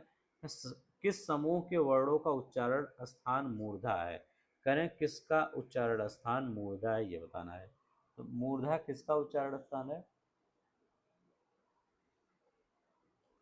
तो मूर्धा हमने कहा है, जब मूर्धा ऐसे लिखा जाता है, ऐसे नहीं मूर्धा लिखा जाता, ये टा याद रख लेंगे, जैसे टा ऊपर टा बन गया, बस क्या डांटा आएगा, टा ठा, ऐसे याद रखिए, टा ठा, सा और रिया, ये होता है आपका। ठीक है, ये हो गया आपका। करें यहाँ पे सा, तालु क्या होता है? तालु बताइए, तालु, तालु, तालु में आपका सा होता है, ई होता है, चा होता है, छा होता है। दंत क्या होता है? दंत, दंत आपका सा होता है। ये तालु में छोटा सा बड़ा सा होता है, दंत में छोटा सा होता है। ता था दा, दा दंत। ठीक है, कंठ में क्या होता है? कंठ में कंठ में आया का, खा, गा, छोटा। ठीक है, तो ये याद रख लेंगे, का, खा, गा, छोटा, ये सब आपके, ठीक है। का, खा, गा, ये आपका क्या हो जाता है, ये आपका कंठ हो जाता है। यहाँ पर आपका बी वाला आंसर सही हो जाएगा। नहीं, देखते हमारा क्या है। उसने मुझसे कहा, मैंने आज एक मशीन खरीदी। उक्त वार्तावाद में किस विराम चिन्ह का प्रयोग किया गया? देखिए, जब भी आपका हो, जब भी आपका इस प्रकार हो, जैसे कोई वाक्य हो, ठीक है, किसको, जैसे कोई व्यक्ति का कथन है, उक्त है, मान लो कोई किसी व्यक्ति का कथन, मैंने कहा राम ने कहा कि श्याम जाएगा। राम ने कहा, तो राम का एक कथन आ रहा है ना आगे। इसने कहा उसने मुझसे कहा, तो ये पूरा कथन आ गया है। अब ये क्या कर रहा है, ये इसमें बता रहा है, मैंने आज एक मशीन खरीदी। उसने मुझसे कहा, मैंने आज एक मशीन। अब यहाँ पर क्या किया जाता है, हमेशा अल्प विराम लगता है, तो याद रखें वहां पर हमेशा अल्प विराम लगेगा। ठीक है, तो यहाँ क्या लगता है, अल्प विराम। पहला वाला आंसर सही हो जाएगा, क्या होगा, अल्प विराम। नहीं, देखते हैं हमारा क्या कहेगा। कह रहा, अब ये वाला क्वेश्चन देखिए, 42 नंबर का क्वेश्चन कह रहे हैं यहाँ पर, जुलाई, जुलाई कैसा है, और मैना कैसा है, कुंज कैसा है, पानी कैसा है। तो पानी हम पहले मिलाएंगे, तो पानी हमारा द्रव्यवाचक हो जाएगा, डी का तीसरा हो जाएगा, तो डी का तीसरा हो जाएगा, एक ही तो है ही है। अब देखिए यहाँ पर हमारा क्या हो जाएगा, जुलाई, जुलाई कैसा है, तो हमारा व्यक्तिवाचक संज्ञा जुलाई है। मैना कैसा है, तो मैना हमारा जाति है, मैना, ठीक है, जाति है। हमारा कुंज क्या है, कुंज में भौरे आए नहीं, समूह में भौरे आए, तो ये समूह वाचक सुन हो गया, डी वाला हो जाएगा। नहीं तो क्या हमारा क्या कर रहा है, ये वाला बताइए। कह रहे सरपंच ने गांठा में तालाब बनवाया। कह रहे सरपंच ने क्या है, गांठा में तालाब बनवाया, इसका बताइए क्या होगा। गांव में, ठीक है, गांव में, गांठा में नहीं, गांव होगा। सरपंच ने गांव में तालाब बनवाया। अब देखिए, बनवाया जब भी आपका क्या होता है, बनवाया होता है, ये होता है, तो वहां पर क्या होता है, वो होता है प्रेरणार्थक क्रिया। क्या माना जाता है, प्रेरणार्थक क्रिया के रूप में माना जाता है। तो जब भी ये चीजें होती हैं तो प्रेरणार्थक क्रिया, बनवाना, खिलवाना, करवाना, तो ये है प्रेरणार्थक, तो प्रेरणार्थक क्रिया में आता है ना। देखते हैं हमारा क्या है, काली परछाई से नन्हा बालक डर गया, पंक्ति में कौन सा कारक है, काली परछाई से नन्हा बालक डर गया, कौन सा कारक है। अब देखिए यहाँ से आया है, तो जब भी ये सब से, राम घर से बाहर निकल, हिमालय गंगा, गंगा से, गंगा हिमालय से निकलती है, तो से आ गया। तब वहां पर क्या होता है, वहां पर अपादान कारक होता है, ठीक है। जब भी अलगाव की बात हो, तुलना, राम से बड़ा श्याम है, श्याम से बड़ा मोहन है, तो ये क्या हो गया, ये से ना तुलना हो रहा है, ठीक है, तो वहां पर क्या होता है, अपादान कारक होता है, ठीक है, ये याद रख लेंगे। तो क्या होगा, यहाँ अपादान से नन्हा बालक डल गया, तो ये अपादान कारक हो गया, ठीक है। नहीं, देखते हैं हमारा क्या है, कह रहे हैं शब्दों के भेद के संबंध में निम्नलिखित कौन सा कथन सही नहीं है, ठीक है, तो ये बताना है कौन सा कथन सही नहीं है। कह रहे हैं शब्दों के भेद के स्थान पर, कह रहे हैं पृथक पृथक अर्थ देने वाले शब्दों के योग से यौगिक शब्द बनते हैं, ठीक है। तो पहले ये याद रख लेंगे कौन सा योग शब्द होता है, कौन सा योग रूढ़ शब्द होता है, थोड़ा सा मैं इसमें डिटेल में बताता हूँ।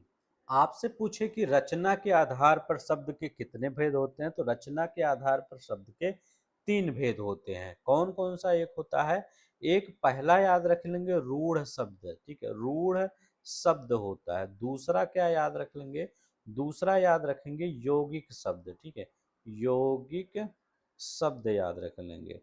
तीसरा कौन सा शब्द याद रख लेंगे, तो तीसरा आप रख लेंगे योग रूढ़, ठीक है, योग रूढ़ शब्द याद रखेंगे। ये तीनों हो गया, रूढ़ शब्द, यौगिक शब्द, योग रूढ़ शब्द।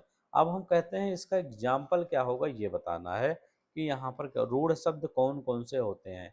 कह रहे हैं जिनका विभाजन, रूढ़ शब्द कौन कौन से होते हैं, जिनका विभाजन नहीं हो पाएगा, जिनका विभाजन, अब किनका विभाजन, मैं एक वर्ड लिखता हूँ, मैं लिख देता हूँ पानी, ठीक है, पानी का विभाजन पानी थोड़ी करेंगे, घट है, ठीक है, घट जिसमें घड़ा होता है, ठीक है, घड़ा। या आप याद रखेंगे पेड़, हम कहेंगे पेड़ का विभाजन कर सकते हैं तो रूढ़ है, ठीक है, तो ये रूढ़ मतलब, ये ऐसा याद रखिए, रूढ़ मतलब रूट है, रूठ गया, जब रूठ गया तो उसको विभाजित नहीं, आप उसको तोड़ नहीं सकते, उसको मना नहीं सकते, ठीक है, तो न पानी को तोड़ सकते, न घट को, न पेड़ को, ये शब्द को नहीं तोड़ सकते।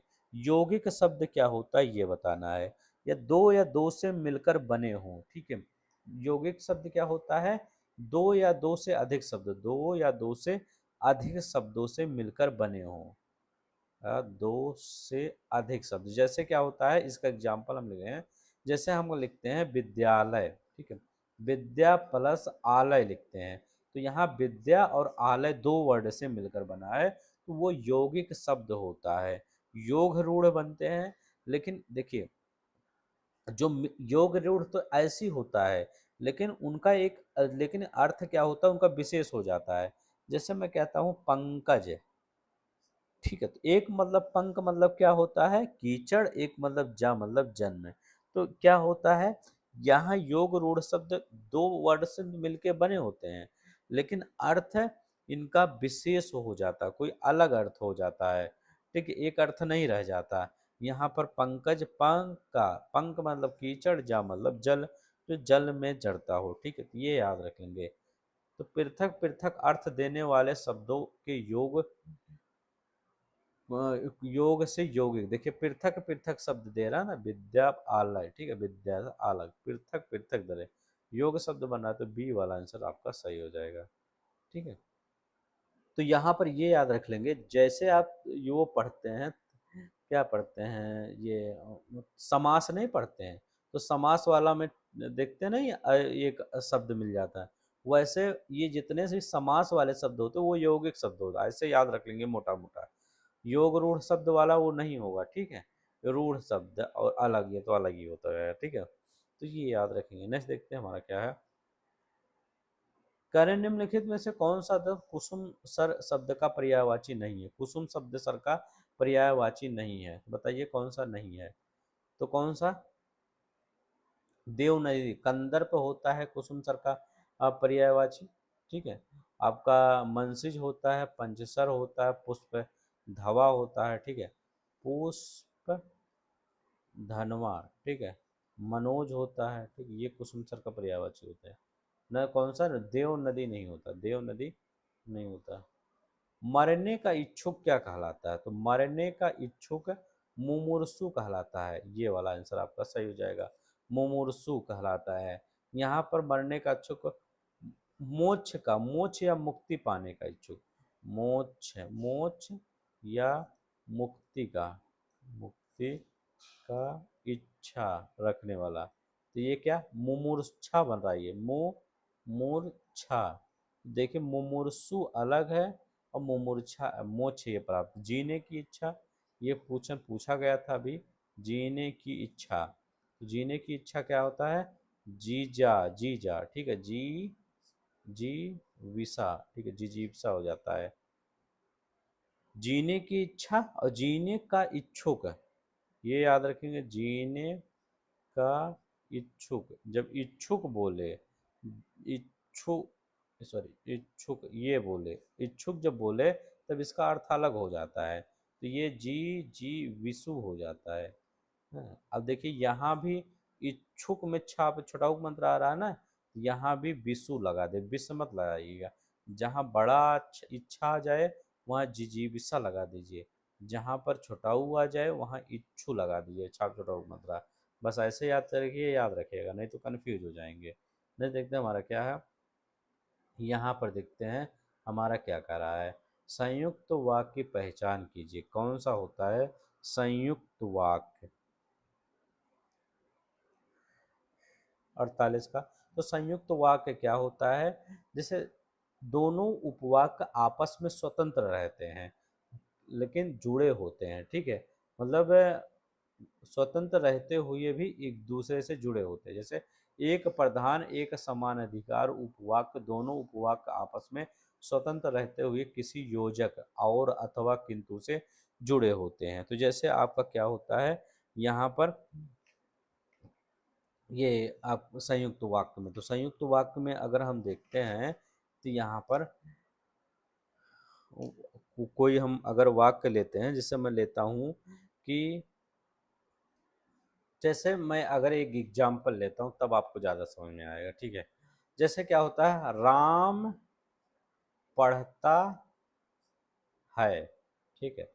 और संयुक्त और मिश्र वाक्य अभी मैं दोनों समझा देता हूँ। और श्याम क्या करता है, श्याम खेलता है, खेलता है। ये आपका एक एग्जाम्पल हो गया संयुक्त वाक्य का, ठीक है, संयुक्त वाक्य का। एक मैं आपका एग्जाम्पल लेता हूँ मिश्र वाक्य का, ठीक है, नहीं तो आप दोनों में कंफ्यूज हो जाते हैं। मिश्र वाक्य का एग्जाम्पल मैं लेता हूँ, मैं ये मान लीजिए मैं जानता हूँ, ठीक है, जानता हूँ कि वह आएगा। अब देखिए कि वह आएगा। अब देखिए दोनों में अंतर क्या है, देखिए राम पढ़ता है। अब अगर हम यही कह देते हैं कि राम पढ़ता है, तो राम पढ़ता है इसका मतलब क्या है कि राम यहाँ पर पढ़ता है। अब इससे मतलब नहीं है और लगाना, और इससे कोई मतलब नहीं है। हम कहते हैं राम पढ़ता है तो मतलब बस। अगर आप ये भी मान सकते हैं कि ये वाक्य अपने आप में पूरा हो गया है, ठीक है, तो ये कह सकते हैं कि यह पूरा अर्थ आपका, राम पढ़ता है, ये पूरा अर्थ देता है। लेकिन मैं जानता हूँ अभी पूरा अर्थ नहीं दे रहा है। अब आप कहेंगे क्या जानता है, जानता हूँ मतलब आप क्या जानते हैं कि वह आएगा, मतलब जब तक दोनों अर्थ नहीं देंगे तब तक क्या है, नहीं, मतलब पहला वाक्य इस पर निर्भर करता है, ठीक है। तो याद रख लेंगे दूसरे भाग पर पहला निर्भर करते करेगा। मैं जानता हूँ कि वह आएगा, कि यहाँ जब आ गया तो यहाँ मिश्र हो गया। संयुक्त में दोनों वर्ड जुड़ते हैं और से, लेकिन दोनों स्वतंत्र होते हैं। मिश्र में स्वतंत्र नहीं होते, एक दूसरे पर निर्भर करते हैं। बस यही आप याद रख लेंगे, ठीक है। जब जहाँ स्वतंत्र आ जाए वो संयुक्त होता है, ठीक है। नेक्स्ट देखते हैं, बिरहा लोकगीत किस वर्ग से आता है, तो चरवाहा वर्ग से आता है बिरहा लोकगीत। करें भारत में सामुदायिक विकास का पहला कार्यक्रम सहयोगी देश कौन था, तो भारत में जो ये आया था सामुदायिक विकास कार्यक्रम, करें इसका पहला सहयोगी देश कौन था ये बताना है। तो ये कौन था, अमेरिका का फोर्ड फाउंडेशन था, संयुक्त राज्य अमेरिका का फोर्ड फाउंडेशन था। मंगल ग्रह पर हाल ही में 2025 में खोजे गए क्रेटर का नाम बदलकर किस भारतीय भूवैज्ञानिक कृष्णन रखा गया है, तो कौन से भूवैज्ञानिक था जिनका, तो कृष्णन के स्थान पर एम एस इनका नाम था, एम एस कृष्णन, ठीक है, यमेश कृष्णन, इन्हीं के नाम पर रख दिया गया मंगल ग्रह के क्रेटर का नाम। करें दिसंबर 2004 में आई सुनामी में भारत का कौन सा क्षेत्र जलमग्न हो गया, तो कहने भारत का कौन सा क्षेत्र जो दिसंबर में आई थी, तो वो कौन सा, इंदिरा पॉइंट, ये देखिए आपका इंदिरा पॉइंट दिख रहा होगा ना, ये इंदिरा पॉइंट है। ये क्या हुआ, जलमग्न हो गया, ये देखिए इंदिरा पॉइंट है ये, ठीक है। ये क्या हुआ, जलमग्न। इंदिरा पॉइंट किस अक्षांश पे है, ये इसका अक्षांश रखिएगा 6 डिग्री 45 मिनट, 645 याद रखेंगे, 6 डिग्री 45 मिनट। इसमें हवा कितना, मतलब बहुत तेज हवा चलती है, ग्रेट निकोबार का सबसे दक्षिणतम भाग, ठीक है। तो इंदिरा पॉइंट क्या हुआ था, जलमग्न हो गया था। नेक्स्ट देखते हैं हमारा क्या है, कल 2025 में आए मोथा चक्रवात का संबंध किस खाड़ी से, साइक्लोन मोथा। अब देखिए यहाँ पर ये भारत है, इधर ही चल रहा है ना, तो बंगाल की खाड़ी हो जाएगा, तो याद रखेंगे बंगाल की खाड़ी। करें एक समीकरण है जो वर्कशीट डेटा पर संचालन करता है, एक समीकरण, उसको क्या, वो सूत्र होता है, तो वर्कशीट डेटा पर जो संचालन करता है वो सूत्र है। करें वायु और समतुल्य रिक्त स्थान पर जाने के लिए प्रयुक्त कुंजी कौन सा है, तो बाईं ओर, जैसे बाईं ओर समतुल्य रिक्त स्थान पर, ये मान लीजिए बाईं ओर जाना है, तो याद रखेंगे कौन सा दबाएंगे, शिफ्ट प्लस टैब दबाएंगे, ठीक है, तो शिफ्ट प्लस टैब दबाएंगे।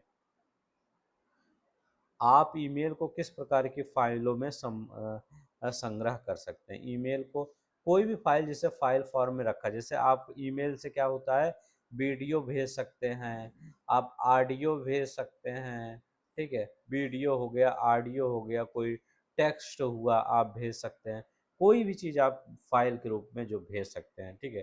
तो MP4, MP3, PDF, डॉकू कुछ भी भेज सकते हैं। तो याद रख लेंगे क्या होता है, कोई भी फाइल भेज जा सकता है आजकल ईमेल से, ठीक है।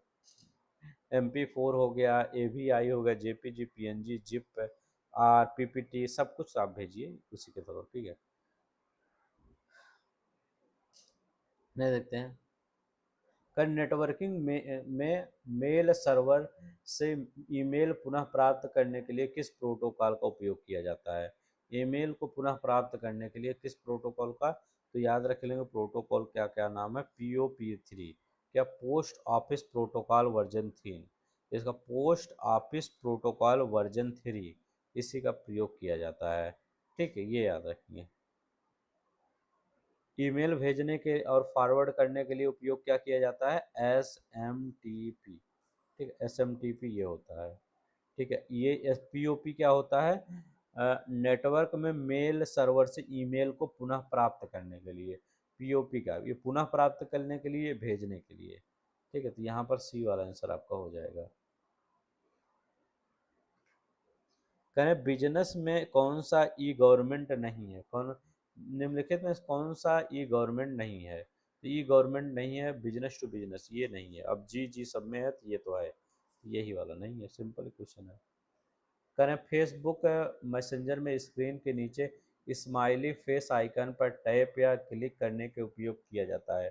तो किस लिए किया जाता है, स्टिकर भेजने के लिए, ठीक है। देखते नहीं है फेसबुक नीचे नीचे स्टिकर भेजने के लिए सब प्रयोग किया जाता है, स्माइली स्माइली लोग भेजते हैं। एक इमेज के छोटे संस्करण को क्या कहा जाता है, जब एक इमेज के छोटे संस्करण को क्या, थंबनेल, आप देखते नहीं बहुत बड़ा है लेकिन उसका छोटा सा थंबनेल बना देते हैं, यूट्यूब पे ही देखते हैं आप, थंबनेल भी बना देते हैं छोटा सा, वो लगा देते हैं, तो उसको क्या कहते हैं, थंबनेल कहते हैं। नेक्स्ट देखते हैं हमारा क्या है, कह रहे हैं निम्नलिखित में कौन सी इनक्रिप्शन विधि RASA में कार्यरत है, कौन सी इनक्रिप्शन विधि जो है RSA में कार्यरत है। तो सार्वजनिक कुंजी पब्लिक की जो है RAS में कार्यरत है, क्या है, RAS में कार्यरत है, ठीक है। जो भी बच्चे नए होंगे वो मैं बहुत सी चीज़ें करवा रहा हूँ आपका, आपका इन्वायरमेंट साइंस एंड टेक, ये दोनों चीज़ें मैं आपको शायद आज इतने कितने 24 है, ठीक है, इसी मंथ में करवाने वाला हूँ, देखते हैं हो सकता हो जाए, ठीक है। इसके बाद अगले मंथ में सिर्फ सिर्फ आपका क्या हो जाएगा, क्वेश्चन पे क्वेश्चन रिवीजन हो जाएगा, ठीक है। कौन सा डेटा प्रसंस्करण की विश्वसनीयता है, तो सत्यता, ठीक है, जो वेरीफाई करते हैं ये सत्यता होता है, वेरासिटी कहते हैं इसको, वेरासिटी, यही होता है डेटा प्रसंस्करण की विश्वसनीयता। आयतन क्या होता है, कितना वॉल्यूम रखता है डाटा का, ठीक है, ये दर्शाता है, ठीक है। ये क्या होता है, एक होता है आपका वेग, ठीक है, तो वेग, यहाँ वेग होना चाहिए, वेग क्या होता है, वो वेलोसिटी देता है, डेटा की गति कितने तेज से जाएगी। विविधता क्या होता है, वैरायटी, किस प्रकार की डेटा मौजूद है, तो ये आपकी सत्यता दिखाता है, विश्वसनीय सत्यता। पहली पीढ़ी के कंप्यूटरों में इस्तेमाल की जाने वाली मुख्य मेमोरी की डिवाइस कौन सी होती है। पहले पहली पीढ़ी में जो मुख्य मेमोरी डिवाइस के रूप में उपयोग किया जाता था वो क्या था, बताना था। वो बहुत ही अच्छा क्वेश्चन, यही से क्वेश्चन शायद इस बार में आया था, मुख्य मेमोरी के रूप में क्या प्रयोग किया जाता है। तो याद रखेंगे चुंबकीय ड्रम, मैग्नेटिक ड्रम प्रयोग किया जाता है, ठीक है, मैग्नेटिक मैग्नेटिक ड्रम प्रयोग किया जाता है, ठीक है, मैग्नेटिक ड्रम प्रयोग किया जाता है। नहीं देखते हैं, किया जाता था। निम्नलिखित में से किस हार्डवेयर घटक के भंडारण की इकाई स्टोरेज यूनिट के रूप में माना जाता है, हालांकि इसकी भंडारण क्षमता बहुत कम होती है। तो को क्या बताया जाता है, तो रजिस्टर कंप्यूटर सिस्टम का सबसे तेज और एक्सपेंसिव मेमोरी है, लेकिन क्या है, इसकी स्टोरेज क्षमता कम होती है, रजिस्टर होता है, ठीक है। तो याद रखेंगे क्या होता है, रजिस्टर। नहीं देखते हमारा क्या है, निम्न में कौन सी इंटरनेट सेवा इंटरनेट पर फ़ोन करने और प्राप्त करने का तरीका बताती है, इंटरनेट पर फोन करने और प्राप्त करने का तरीका कौन सा बताता है? तो VoIP, ठीक है, VoIP, ठीक है, वॉयस ओवर इंटरनेट प्रोटोकॉल, ठीक है, प्रोटोकॉल ये बताता है। मैं देखते हैं हमारा क्या है। मानव शरीर में कौन सा सूक्ष्म जीव विटामिन B12 के संश्लेषण में मदद करता है? मानव शरीर में कौन सा सूक्ष्म जीव विटामिन B12 के संश्लेषण में मदद करता है, ये बताना है।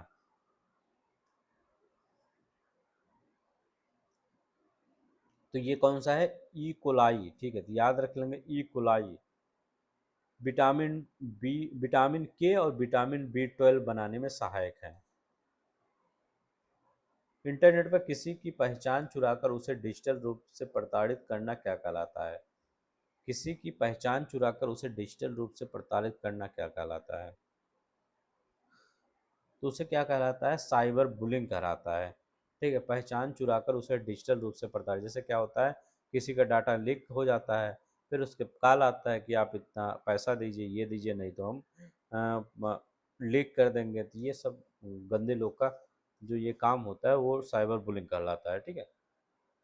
राष्ट्रीय आपदा मोचन बल एनडीआरएफ किसके अधीन काम करता है? तो एनडीआरएफ हमेशा गृह मंत्रालय के अधीन काम करता था। एनडीआरएफ 2006 में इसका गठन हुआ था, तो याद रखेंगे 2006 में इसका गठन हुआ था। एनडीआरएफ गृह मंत्रालय के अधीन कार्य करता है। निम्नलिखित में कौन सा भूकंपीय तरंग सबसे अधिक विनाशकारी समझी जाती है? कौन से भूकंपीय तरंग सबसे अधिक? देखिए, तीन प्रकार की भूकंपीय तरंग होती है, एक होता है पी, एक होता है यस, एक होता है यल, ठीक है। पी मतलब क्या होता है? जो आपका सभी जगह से पास हो जाता है, ठीक है। सरफेस तरंग क्या होता है? प्राइमरी, ठीक है, ये प्राइमरी होता है, ये सभी जगह से प्राथमिक तरंग। ये यस मतलब क्या होता है? द्वितीय। ये सर्फ, ये सिर्फ क्या होता है? सॉलिड से होकर गुजर सकती है, ठीक है, सॉलिड से होकर गुजर है। एल मतलब क्या होता है? एल मतलब जो सरफेस वाला होता है। ये यल क्या होता है? धरातलीय तरंगे होती हैं, ये धरातलीय, ठीक है, धरातलीय तरंग होती है। तो मनुष्यों के लिए सबसे ज्यादा विनाशकारी कौन होती है? यही एल तरंग। यल तरंग जो होता है ये मनुष्यों के लिए सबसे विनाशकारी धरातलीय तरंगे होती है। प्राइमरी होती है, सेकेंडरी। प्राइमरी सब जगह से पास हो सकती है, सेकेंडरी आपका सिर्फ सॉलिड से पास हो सकती है, बस। निम्न में कौन सा स्वदेशी डिजिटल प्लेटफॉर्म का उदाहरण है? तो भीम यूपीआई स्वदेशी, भारत इंटरफेस फॉर मनी, ठीक है, भारत इंटरफेस फॉर मनी, इसका फुल फॉर्म याद रखिएगा, यही है। नहीं, देखते हैं हमारा क्या है। निम्न नवीन प्रौद्योगिकियों के संदर्भ में संप्रभुता डाटा सोवरेनिटी से क्या तात्पर्य है? डाटा सोवरेनिटी, सोवरेनिटी जो होता है उससे क्या तात्पर्य है? तो याद रखिए, किसी देश का जो डाटा होता है अपने डेटा पर अधिकार, ठीक है। जैसे अब इंडिया का डाटा है तो अमेरिका कहे हमको अपना डाटा दीजिए, तो ऐसा नहीं, इंडिया का डाटा इंडिया ये, ठीक है, याद रख लेंगे। अपना खुद का अधिकार उस पर हो, ठीक है। तो किसी देश का अपने डेटा पर अधिकार, ठीक है। नहीं, देखते हमारा क्या है। निम्न में से कौन सा जीवाश्म ईंधन है? जीवाश्म ईंधन बताइए कौन सा है?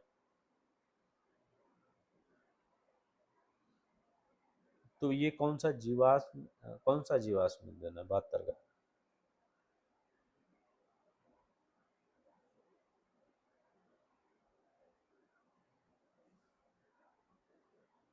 तो कोयला आपका जीवाश्म ईंधन है। कोयला हो गया, पेट्रोलियम हो गया, प्राकृतिक गैस, ये सब जीवाश्म ईंधन में आते हैं, ठीक है। नेक्स्ट देखते हैं हमारा क्या है। क्वांटम कंप्यूटिंग किस क्षेत्र में प्रभावशाली है? करें, क्वांटम कंप्यूटिंग किस क्षेत्र में प्रभावशाली है, ये बताना है।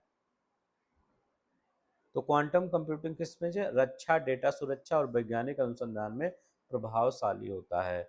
सह्याद्री पर्वत श्रृंखला में स्थित लोकप्रिय पहाड़ी के किले का नाम बताएं जिसे दी ईगल्स नेस्ट के नाम से जाना जाता है, वो क्या है? लोकप्रिय पहाड़ी कौन सा है? तोड़ला किला कौन सा होगा? वो कौन सा किला है? किस पहाड़ है? तोड़ला किला, तोड़ला किला किला। सह्याद्री, पश्चिमी घाट, ये सह्याद्री बोला जाता है। इस प्रक्रिया में मिट्टी में एक्सचेंज कॉम्प्लेक्स पर सोडियम आयनों का संचय शामिल है, जिसके परिणाम स्वरूप सोडक मिट्टी सोलोनेट का निर्माण होता है? कौन सा एक प्रक्रिया है, ये बताना है। तो कौन सी प्रक्रिया है? एल्कनाइजेशन प्रक्रिया है। तो याद रख लेंगे कौन सा? एल्कनाइजेशन। ठीक है, कहीं पे है क्या होता है? क्षारीकरण जिसको बोलते हैं, ठीक है, क्षारीकरण बोलते हैं। निम्न कौन सी जनजाति नीलगिरी पहाड़ियों पर नहीं पाई जाती है? टोडा हो गया आपका, नीलगिरी की पहाड़ियों पर पाई जाती है। ठीक है, आपका कोटा हो गया, कुरुम्बा हो गया, ये में मोघ नहीं पाया जाता है। ये मोघ क्या है? तो ये त्रिपुरा में पाया जाता है। ठीक है, त्रिपुरा में। टोडा हो गया, कोटा, इरुला, ये सब क्या होता है? केरल, तमिलनाडु, कर्नाटक में पाया जाता है। टोडा जनजाति बहुत ज्यादा इंपॉर्टेंट है। ग्रैंड इथोपियन रेनेसा डैम का उद्घाटन किसने किया? करें, ग्रैंड इथोपियन रेनेसा डैम का उद्घाटन सितंबर 2025 में इथोपिया के प्रधानमंत्री अभी अहमद ने किया था। ठीक है, इथोपिया के प्रधानमंत्री अभी अहमद ने, ठीक है, इथोपिया के प्रधानमंत्री है। देखते हैं हमारा क्या विपणन वर्ष 2026-27 के लिए गेहूं का न्यूनतम समर्थन मूल्य कितना निर्धारित किया गया है? गेहूं का न्यूनतम समर्थन मूल्य 2585 रुपये प्रति कुंटल निर्धारित किया गया है। तो याद रखेंगे 2585 रुपये प्रति कुंटल। देखते हैं हमारा क्या है, ये बताइए। मई 2025 में किस देश के लॉन्गटोंग घाटी में स्थित याला ग्लेशियर को मृत घोषित किया गया? तो याला ग्लेशियर कहाँ मृत? ये नेपाल में। ठीक, करंट अफेयर है। संयुक्त राष्ट्र ने वर्ष 2025 में प्रतिवर्ष किस दिन को विद्या ग्लेशियर दिवस के रूप में मनाने का निर्णय लिया? किस वर्ष को विद्या विश्व ग्लेशियर दिवस मनाने का निर्णय लिया? विश्व ग्लेशियर दिवस 21 मार्च को, 21 मार्च को विश्व ग्लेशियर दिवस मनाया जाएगा। ठीक है, 21 मार्च को विश्व ग्लेशियर दिवस। मई 2025 में प्रधानमंत्री नरेंद्र मोदी ने अमृत भारत स्टेशन के तहत कितने रेलवे स्टेशन का उद्घाटन किया? अमृत भारत स्टेशन के तहत कितने? तो अमृत भारत स्टेशन का 103 रेलवे स्टेशनों का उद्घाटन किया। विकास केंद्र उपागम किस योजना के अंतर्गत अपनाया गया? विकास केंद्र उपागम, तो ये कौन सा परियोजना के अंतर्गत है? तो चौथी पंचवर्षीय योजना के, याद रख लेंगे, चौथी पंचवर्षीय योजना के अंतर्गत ये अपनाया गया। कौन सा केंद्रीय बजट के राजस्व खाते में सम्मिलित नहीं किया जाए? बताइए। केंद्रीय बजट के राजस्व खाते में सम्मिलित नहीं किया जा सकता, कौन सा होता है?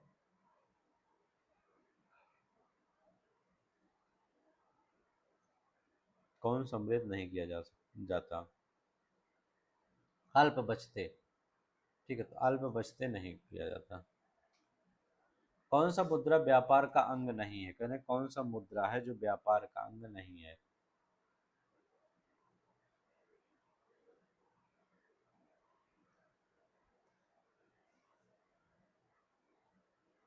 तो मुद्रा व्यापार सहयोग निधि है। ठीक है, ये नहीं है। IDBI है, ICICI है, भारत रिजर्व बैंक है।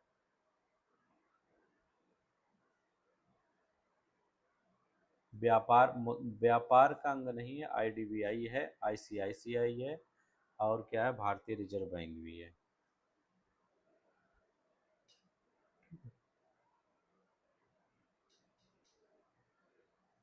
ठीक है, ये याद रखेंगे। देखते हैं हमारा क्या।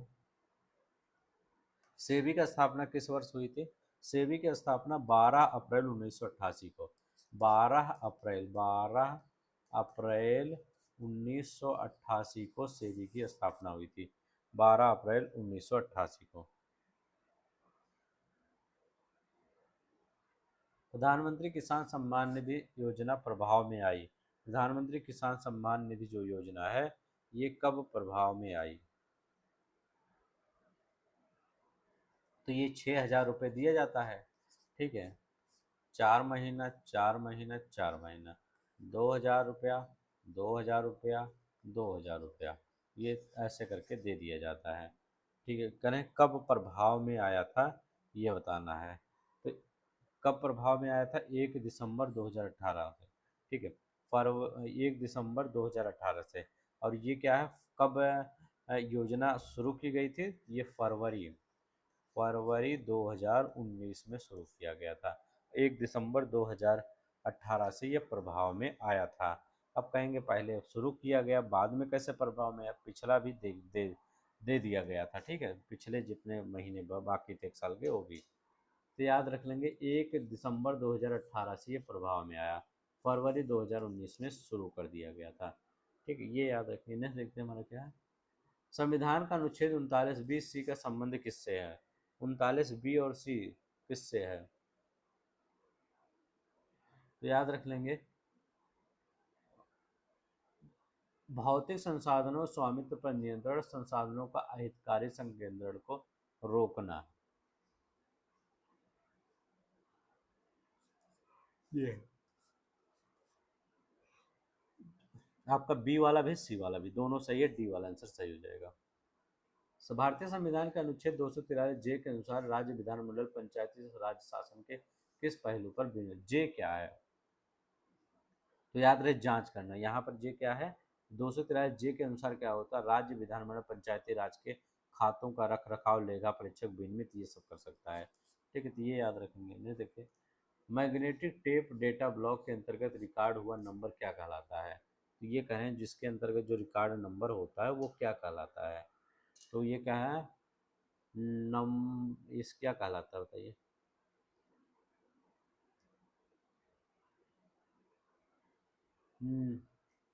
ब्लॉकिंग फैक्टर कहलाता है, याद रखेंगे ब्लॉकिंग फैक्टर का है। उत्तर प्रदेश में डिफेंस इंडस्ट्रियल कॉरिडोर का नया नोड कौन सा है? डिफेंस इंडस्ट्रियल कॉरिडोर का नया नोड कौन सा है? तो उत्तर प्रदेश में डिफेंशियल का प्रमुख कोड कौन सा है? प्रमुख नोड, ठीक है, नोड है, तो नोड कौन सा है? लखनऊ आपका पड़ेगा, ठीक है, कानपुर पड़ेगा, कानपुर पड़ेगा आपका, आपका अलीगढ़ पड़ेगा, अलीगढ़ पड़ेगा, आगरा पड़ेगा, ठीक है, झांसी पड़ेगा, ठीक है, और चित्रकूट। ये डिफेंस कॉरिडोर के नोड हैं, लखनऊ, कानपुर, अलीगढ़, आगरा, झांसी, चित्रकूट, याद रख लेंगे, ये बहुत इंपॉर्टेंट है और पेपर में कभी भी आ सकता है। Uttar Pradesh defence industrial corridor, ठीक है। अभी आपका कंप्यूटर के सवाल कुछ जल्दी हमने करवाए क्योंकि अभी कंप्यूटर के चीज़ों को हमने अभी पढ़ाया नहीं, जब पढ़ा देंगे तो उसको भी डिटेल में करवाएंगे, ठीक है। अब देखिए, कंपनी द्वारा वेतन पर खर्च की जाने वाली राशि क्या है? कह रहे कंपनी द्वारा वेतन पर जो खर्च की गई राशि, एक बार पढ़िए, इसके बाद बताइए। बहुत ही सिंपल क्वेश्चन है, बहुत ही सब सिंपल क्वेश्चन है, इसमें कुछ करना ही नहीं है।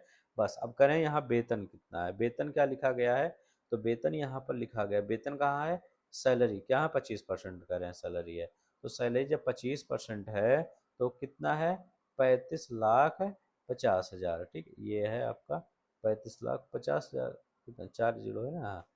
अब करें कितना, 25%, तो 25 गुणे कर दिए, 25/100 कर दीजिए, बस 25 1 25 चौका 100, ये गुणा कर लेंगे तो ये इतना, जब 4 पंचे 20, 2 22, लास्ट में 2 आना चाहिए, हैं, और 4 3 12, 12 2 4, 4 पंचे 12, ठीक है, तो ये आपका कितना आ जाएगा, तो ये आपका आ जाएगा, इसमें जब गुणा करेंगे 25 1 के 25, अच्छा ये इधर आ जाएगा, सॉरी, तभी कह रहा हूँ ना, ये कैसे, अब इसका देखिए 35,50,000 बटे 4, ठीक है, ये करेंगे, या इसको ऐसे ही काट ही दीजिए, दो, 25 का 355 में गुणा कर देंगे, कितना आएगा, 25 को 355 में गुणा करेंगे तो इतना आएगा, ठीक है, 355 × 25, 55 25, 55 25, 2 27, 5 3 15, 2 17, 2 पंचे 10, 2 11, 2 3 6, 1 7,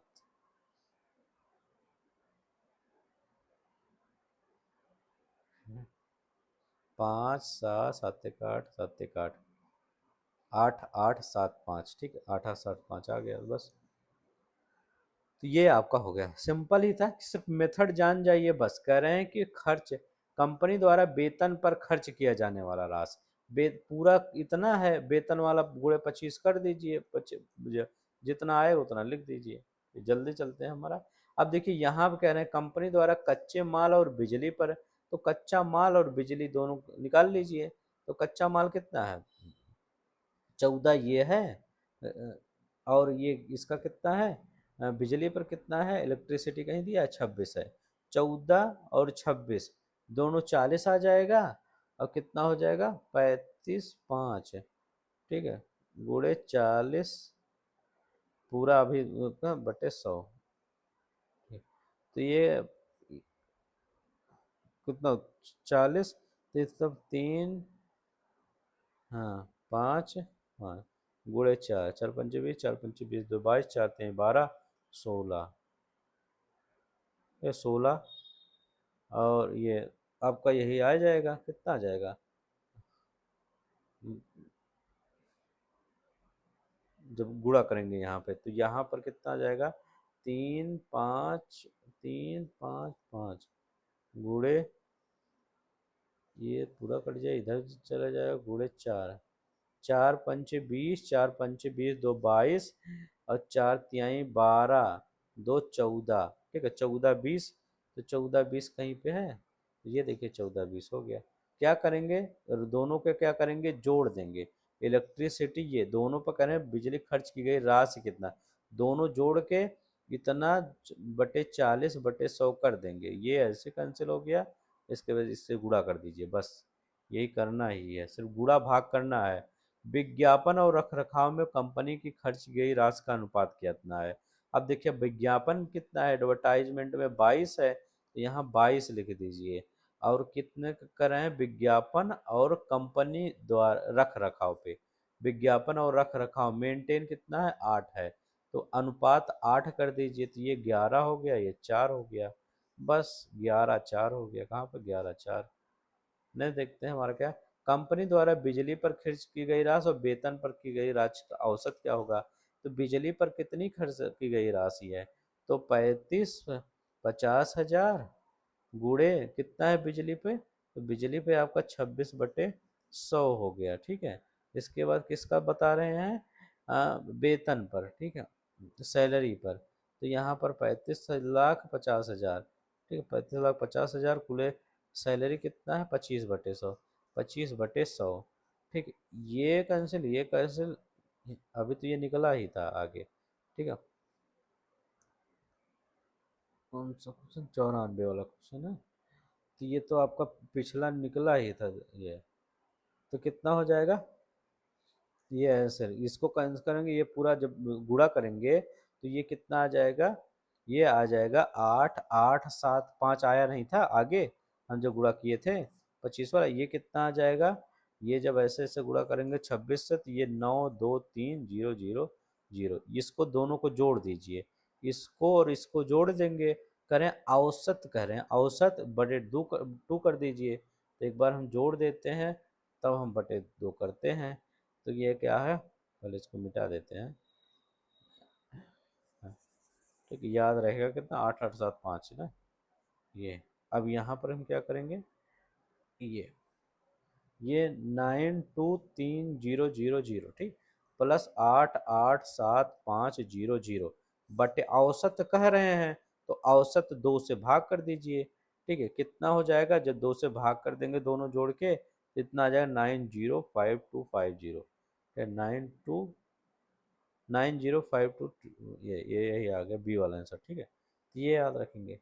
नहीं देखते हमारा क्या है, कंपनी द्वारा कच्चे माल और रख रखाव में की गई अंतर बताइए, कच्चे माल और रख रखाव में, कच्चा माल कितना है, 14 है, ठीक, कच्चा माल कितना है, 14 है, और रख रखाव में क्या है, 8 है, कितना हो जाएगा, 6 हो जाएगा, ठीक है, 35 5, पूरा 35 5 गुणे 6 कर दीजिए, 6 पंचे 30, 6 पंचे 30, 2 32, 6 3 18, 3 21, कितना आ जाएगा आपका, 6 पंचे 30, सुन 6 पंचे 30, 3 33 हो जाएगा, ठीक है, 21 30, 2 0 और बढ़ा दीजिए, 21 3, इतना आ जाएगा, 20 अंतर ये देखिए क्या किए हम, यहाँ पर क्या किए हैं, करें कंपनी द्वारा कच्चा माल कितना है, 14 है, करें और खर्च की गई राशियां, और रख रखाव पे, तो रख रखाव कितना है, मेंटेन 8 है, दोनों का अंतर ज्ञात करना है, तो अंतर 6 आ गया है, पूरा टोटल 6 बटे यहाँ पर 100 कर दीजिए, ये परसेंट में दिया था, तो ये जब कैंसिल हो जाएगा तो ये जब आप गुणा करेंगे तो ये आपका कितना आ जाएगा, 21 3 डबल 21 3, यही 21 यही तो आ रहा है। ठीक है, नेक्स्ट देखते हैं हमारा क्या है। अब ये देखो, उससे भी सिंपल, उत्पादन अधिकतम स्तर किस वर्ष घटा है। कह रहे हैं उत्पादन किस वर्ष घटा है ये बताना है। 96 किस वर्ष घटा है ये बताना है। तो 2012-13 में देखिए घटा है, तो 2012 और 13 में, 12-13 में कितना घटा, 58-55 कितना घटा है, सिर्फ 3 घटा है, यहाँ 3 घटा है, यहाँ पर दिखाते हैं। ऐसे देख लीजिए, यहाँ पर आपका 3 और घटा कहाँ, यहाँ बढ़ा, यहाँ बढ़ा नहीं करना है, यहाँ देखिए घटा है, तो यहाँ का 98 में से 60 गया, 38 हो गया, यहाँ घट गया है। यहाँ तो कितना है, 5 ही घटा है, और घटा ही नहीं, यहाँ 10 घटा है, तो यहाँ किस में घटा है, 15-16 में, तो बी वाला आंसर यहाँ हो जाएगा। ठीक है, ये देखिए यही सबसे ज्यादा घटा है ना, यही सबसे ज्यादा घटा लग रहा है। और देखते हैं हमने सारा, उत्पादन में पिछले वर्ष की तुलना के दौरान अधिकतम वृद्धि कहाँ हुई है। एक देखिए यहाँ पर वृद्धि हुई है अधिकतम, ठीक है, और कहाँ, एक यहाँ पर, तो यहाँ कितना हुई है, यहाँ कितना, दोनों देखना है किसमें ज्यादा है। 80 में 55 घटाएंगे तो ये ज्यादा होगा कि ये 90 में से 55, तो यहाँ ज्यादा कौन होगा, यहाँ पर क्या है दिया गया ऑप्शन में कि नहीं, 2012-13। पिछले वर्ष की तुलना में अधिकतम वृद्धि हुई है, तो यहाँ 13-14 में दिया है ना, 13-14 में, तो यहाँ पर आपका यही वाला तो सवाल क्वेश्चन हो जाएगा यही में, क्योंकि 90 में से 55 घटाएंगे तो ये हो जाएगा 8 और 3, ये 35 हो जाएगा। ठीक है, और इधर कितना हो जाएगा, इधर तो 25 ही हो जाएगा ना, तो एक कमी है, तो यहाँ 25 ही हो जाएगा, यहाँ 35 हो जाएगा। पिछले वर्ष की तुलना में तो यही देखना है, 2017 का नहीं। अब यहाँ पे क्या है, कर रहे हैं यहाँ प्रथम 3 वर्षों का औसत ज्ञात करिए, कह रहे हैं प्रथम 3 वर्षों का औसत ज्ञात करिए बस। प्रथम 3 कितना है, 42 है, 44 है, 58 है, 3 है तो 3 से भाग कर दीजिए, जोड़ के तीनों से भाग गए, ये भी जोड़ दीजिए, ये भी जोड़ दीजिए, 42 हो गया, 44 हो गया, प्लस 58 हो गया, बटे कितना हो गया, 3 हो गया, तो कितना हो गया, 144 MT हो गया। ठीक है, 144 MT, ये पूरा 144 हो गया बटे 3। ठीक है, अभी 3 करना है।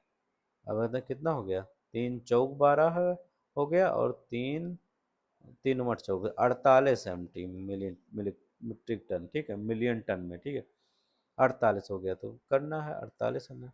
99 देखते हैं, सीमेंट का अधिकतम उत्पादन किस वर्ष में दर्ज किया गया। बहुत ही सिंपल क्वेश्चन था, सीमेंट का अधिकतम उत्पादन किस वर्ष में दर्ज किया गया, तो आपको यहाँ पर दिख ही रहा होगा, सबसे ज्यादा सीमेंट ही तो पूरा है और कुछ है ही नहीं है, सबसे ज्यादा ये 98 है, तो 14-15 यहाँ है, तो 14-15 हो गया बस।